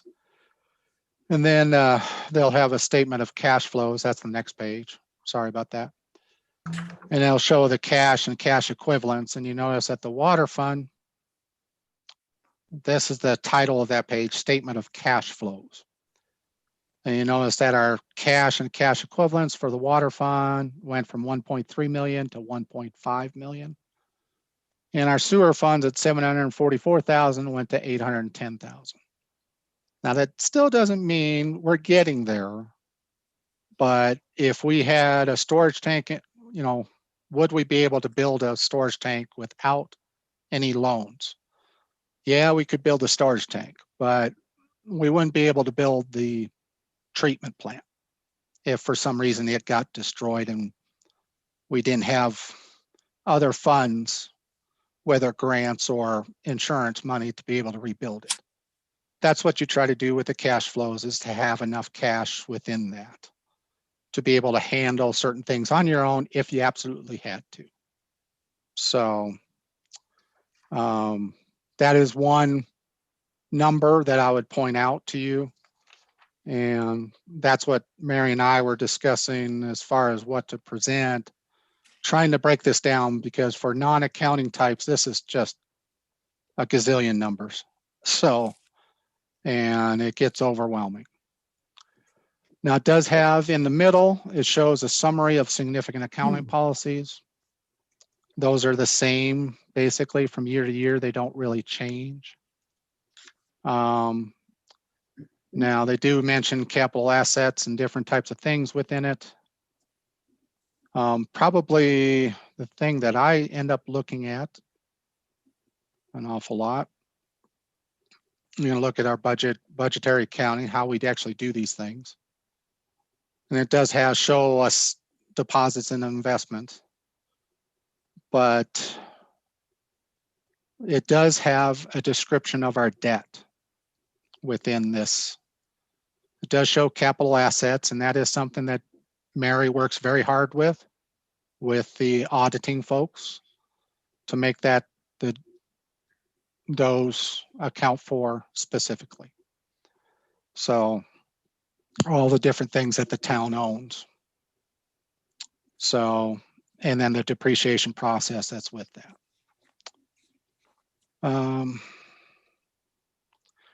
Here on, it says 19 and 20. 20 is where it starts on the actual audit. Long-term debt, and it shows our governmental activities, our capital leases. Probably one of the important things to point out is that our lease for IT equipment, which is the second paragraph from the bottom, We entered into a lease in 2017 for a lease agreement for IT equipment, computer and server equipment. And that lease matures next year in February 22. We also have a capital lease agreement for police vehicles. And they mature in February of 22 as well. So may not seem like we've had those police trucks for very long, but the lease will be done as of next year. And then it shows future debt service requirements under the capital lease part of it. And then on the bottom of the page, it has a 21. It will show our long-term debt. And we still are paying on a loan from 1999. And because as a government, local government, some people don't know this, we can actually have loans up to 30 or 40 years. So that has still a little bit of time to pay off. And then you see the other loans that are within that. And you notice that all of them have to deal with either drinking water or wastewater facility or the dam. So we do have one ground lease for some property that's along Argentine, basically between the events parking and the helipad. So we have a lease agreement with that. And then it describes all those debt issues, what they're for and how they were acquired in that. So that actually for non-financial types is pretty good information. So, and then this gives us what our estimated annual debt service requirements. And it's pretty steady for the next 5 years. It's 372 or 373,000. So that's some of the big information within this audit. If we had the auditor here, he would go over this for another half hour. So we'll cut it short. Unless you have specific questions or if Mary wants to pick it up from there and continue for the next 25 minutes. Well, no, can I continue for 2 minutes? Sure. I just want to point out, 10 years ago, we had no reserves for, 10 or 15 years ago for water or sewer. So we weren't planning for the future at all. So now we've got hefty reserves for equipment and water distribution and long-term capital in case we have to rebuild plants. We have them both in water and sewer. So we're in a pretty good place there where we were scrambling. How are we going to get the money without raising rates through the roof to build those new plants, and the ERA money came available. But hopefully when something comes up now, we've got it, or we're on our way to having it, in a where we're not going to have to get a bunch of loans again. So. Well, to your point, and I just want to make this comparison for the board. These two numbers that I focused on in the middle of page 8, which is the statement of cash flows for the water and sewer fund. It shows 1.5 million and 810,000. From the audit for 2011, 10 years ago, it was $50,000 in sewer compared to 810,000. And it was 481,000 for water, where it's now 1.5 million. 50,000 will not even buy a lift station. So this board and the previous boards have made strides in order to try to correct that, so we're in a healthier position if anything should happen to our water and sewer system. So. Okay. Any questions for either Kent or Mary, or comments on the audit? Made my head spin. There's a lot in here. And I've read these audits for years, and it's still, you gotta, know what you're looking at. And some of it also is the fact that it's on, some of the spreadsheets carry on to the back of the page, which can take a while to realize that that's what you need to do, is to keep looking at the back of the page. So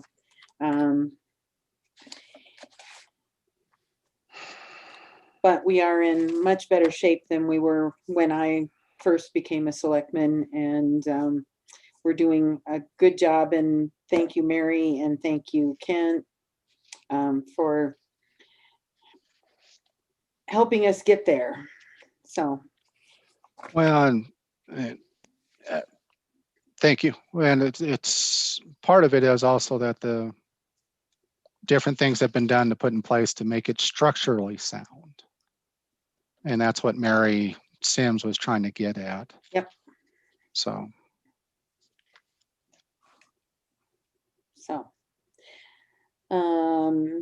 If the board doesn't have any further questions or comments for either Kent or Mary, or just in general, there is a recommended motion in the packet. I move to accept the auditor's report of the basic financial statements for the year ending December 31st, 2020, and direct the auditor to report it to the state as required by July 31st, 2021. Is there I'll a second? second. It was kind of a Second. tie. Yeah. Sounded like maybe Paul had the second in before anybody else. So let's give it to him. It's been moved and seconded to approve the auditor's report of the basic financial statements for the year ending December 31st, 2020, and direct the auditor to report it to the state as required by July 31st, 2021. Any further discussion? All in favor say aye. Aye. Aye. Any opposed? Motion passes. We are at staff. I have a question. Yes, Jen. Did Deanne oppose, or was she in favor? I don't feel like I've had time to look at it, so I can't vote on this. Okay, So so what is that? that was opposed then, if I'm reading the, Opposed? is Okay. that correct? Thank you. Well, Okay, sure. Okay, staff items. I don't have anything for COVID update. Anybody else? Yes, Deanne? the Delta variant, that's the predominant one in the state right now, is carries 1,000 times more load than our original strain did, meaning it's way easier to catch. It's so transmissible. I think we should go back to having a face mask in public, when we're walking down the street and stuff. It's also got a 4-day incubation period because the load's so heavy. Okay. And John, you raised your hand? Yeah, I did. At the last fire board meeting, we started going over the Colorado Wildfire Risk Assessment Summary Report. And one item that I'm still reading through it, so I'm not going to be really astute about this. But one of the items that caught my attention was if there's a wildfire above us in our watershed area, we have a reverse osmosis plant, and those are the most susceptible to being clogged by all the debris. And it was recommended that we should look at a sand filter setup, which is what we originally had, I guess. At least have the option for that so that we still can maintain our drinking water.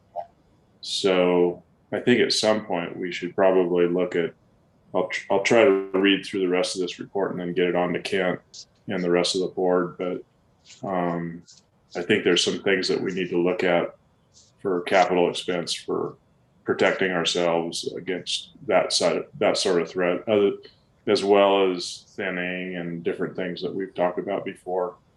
But that those things seem like they're coming up on the horizon kind of a little bit faster than they were in the past. Okay, thank you, John. Anybody else? Staff report of any kind?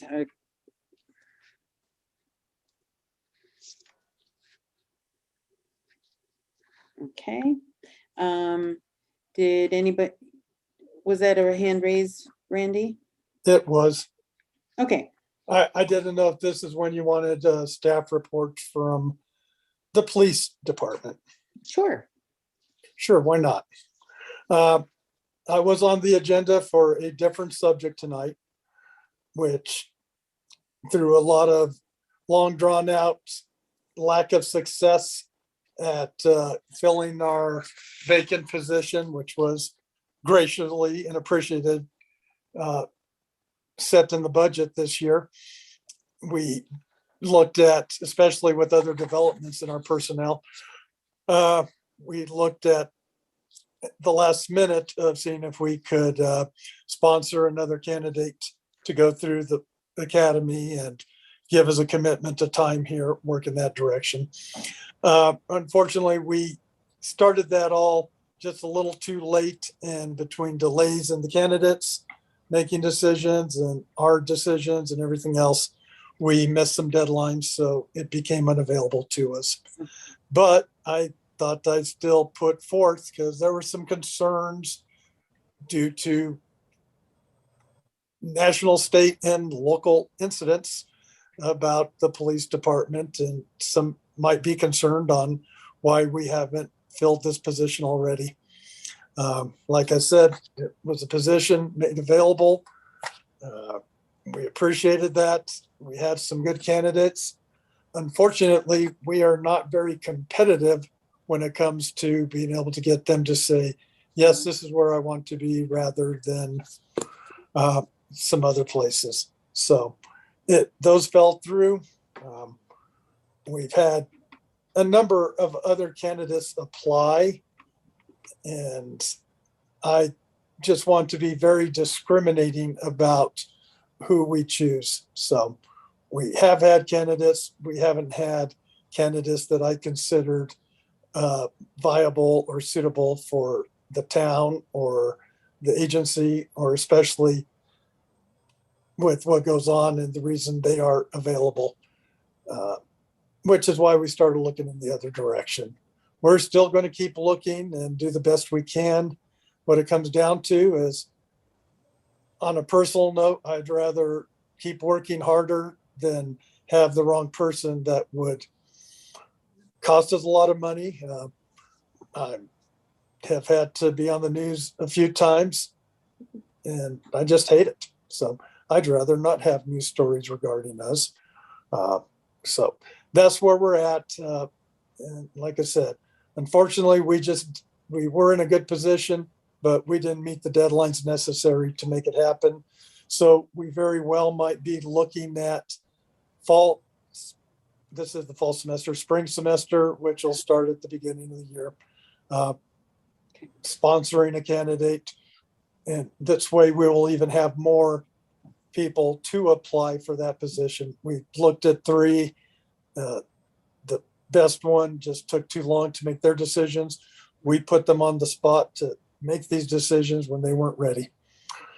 So if anybody has questions about other things, we are very aware of what the current climate is, and especially I'm going to use one half of a quotation mark, police reform.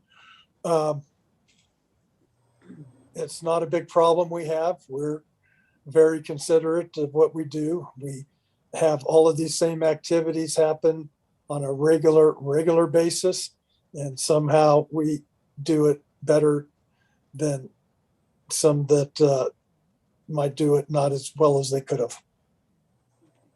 So that's the most criticism I'll make against any other officers. All right. Thank you, Randy. And thank you very much for the hard work you do. Do I have a question? It's very much appreciated. Yes, Deanne?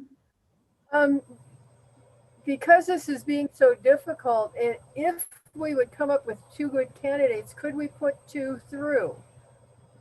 Can we afford to have 1 extra above and beyond officer on staff, Well, we are going to have 2 positions. So the answer would be yes. I'm hoping by then we've had something else change to where we can have a little more experience, because when we put someone through, we're relying on when and how they're going to be able to be functional and do as well as far as in the position. So anything's possible. It's not overly viable. The reason being is then we would have to be able to, once they've completed the academy, there's still a 4 to 6 month period of time called a field training session where they have to learn this specific job. And it's the other half of learning to be a police officer rather than the laws, the regulations. There's just a lot to learn. And until you've had somebody working for a good period of time, you're destined to be vulnerable to have some problems. Unless you get just the right person with the right aptitude, the right attitude, personality. I did like our candidates. I think they still might be somebody we're going to look at in the fall or again in the spring. And it very well might be 2 of them could work, but I don't see that being as likely with our staff to be able to train somebody. But it could be considered.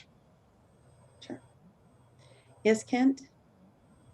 One thing, and Randy mentioned that, and is that Sergeant Gaskins will be leaving our Georgetown Police Department. He will be leaving in August, in the middle of August. We will have a party for Sergeant Gaskins as far as, and thank him for his service here in Georgetown. He is moving out of state, but he's done a lot of good work for Georgetown Police Department, and we'll let you know when that occurs. So, okay. It's going to be a surprise party, I thought. No, he's been in numerous conversations, so it's not a surprise to him. No, not anymore. Maybe just to me. Or maybe I just didn't get the invite. I don't know. I wouldn't want to surprise an armed police officer. So, all Point. right. We are all trained killers and trigger happy. No, you're not. No, you're not. No, you're not. I mean, as a group, not as our small group. Gotcha. Any further staff reports before we move on to the Treasury's report and financial statement for June?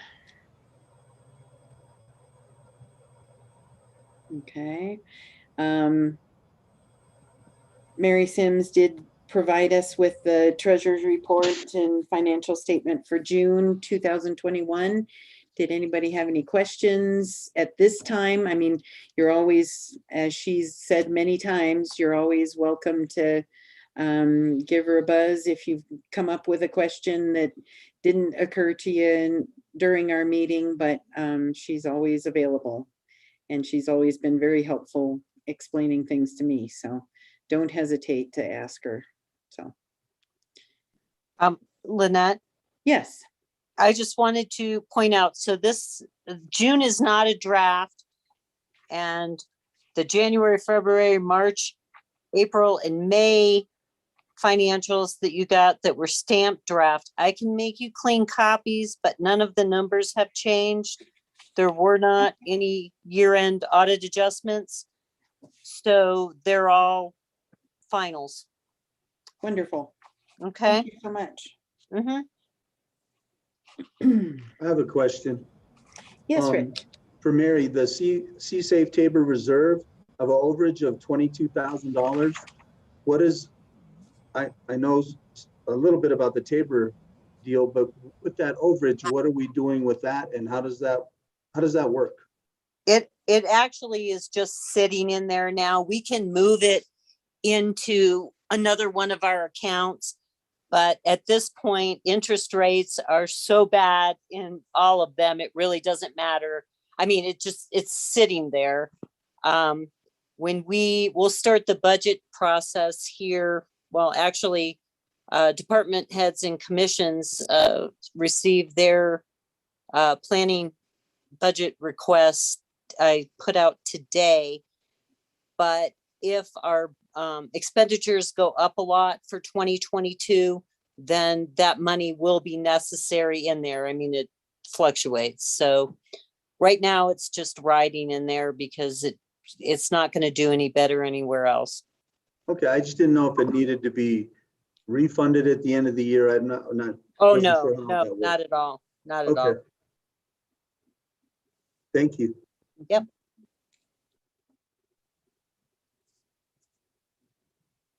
Okay, anybody else?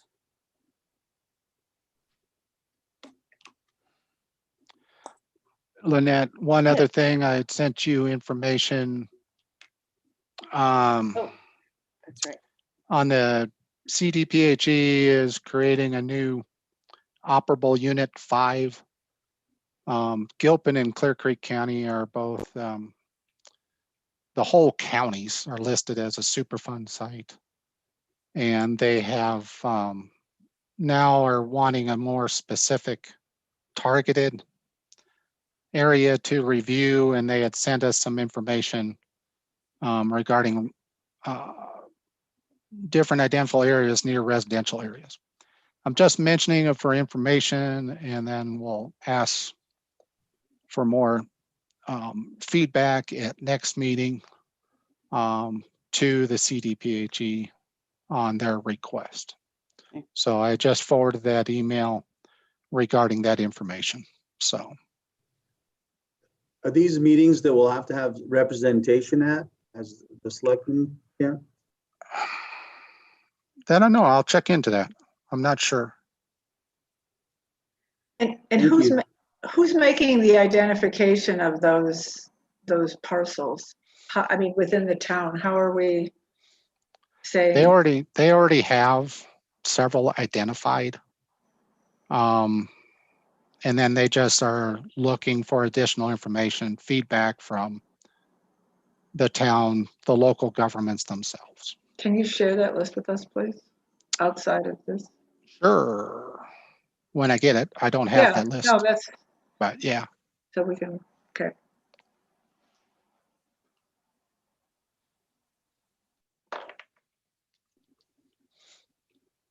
Okay. So, we are due to go into executive session, but I'm just realizing I didn't get anything from you, Jerry. Or I don't see it. There should be both the motion and announcements in your email, either from me or from Kent. Earlier today. It didn't come through. I'm going to need a link to zoom back in. I don't have an executive session link. You should have gotten that. That was sent out some time ago. The link? I got the link. Nope. And I got the email that said you were going to When put was it something sent? in there, but there wasn't anything in. Huh. Jennifer, can you resend the link for the exec session? Thank you. Yeah. Thank you. I just sent the motion again to. Okay. I can't do it until we get out of this meeting though. So. Gotcha. Okay. All right. And can we confirm that John got the motion, and Lynette, did you get the announcements? I will have to jump out of this screen. How about if I don't call you guys, I'm good. Or I've got the motion here. I mean, I can read it into the record and you can. I can bring it up on the screen if you want. There you go. Yeah, that's great. That'll work. Maybe. Maybe. Can you see that? Yeah. Yeah. A very small screen, but Dial it up just a little bit so you get the rest of the motion. There you go. It's the whole works, John. I'll give it to you guys. I move to go into executive session for a conference under section 24-6-402, parent 4, parent B, CRS with the town attorney and town administrator to receive legal advice concerning application and enforcement of laws and policies required as a result of the COVID-19 pandemic. I further move to adjourn the meeting at the conclusion of the executive session. That's all I've got. Terrific. And is there a second? Second. Thank you. It's been moved and seconded to go into executive session. All in favor, say aye. Aye. Aye. Any opposed? Okay, motion carried. And does everybody, just to give Jennifer enough time, let's go ahead and take at least 10 minutes, maybe 15's better. So it's 8:05 right now. If we're back at 8:20, does that work for everybody? Sure. Sure. Okay, thank you so much. See you soon. Thank you.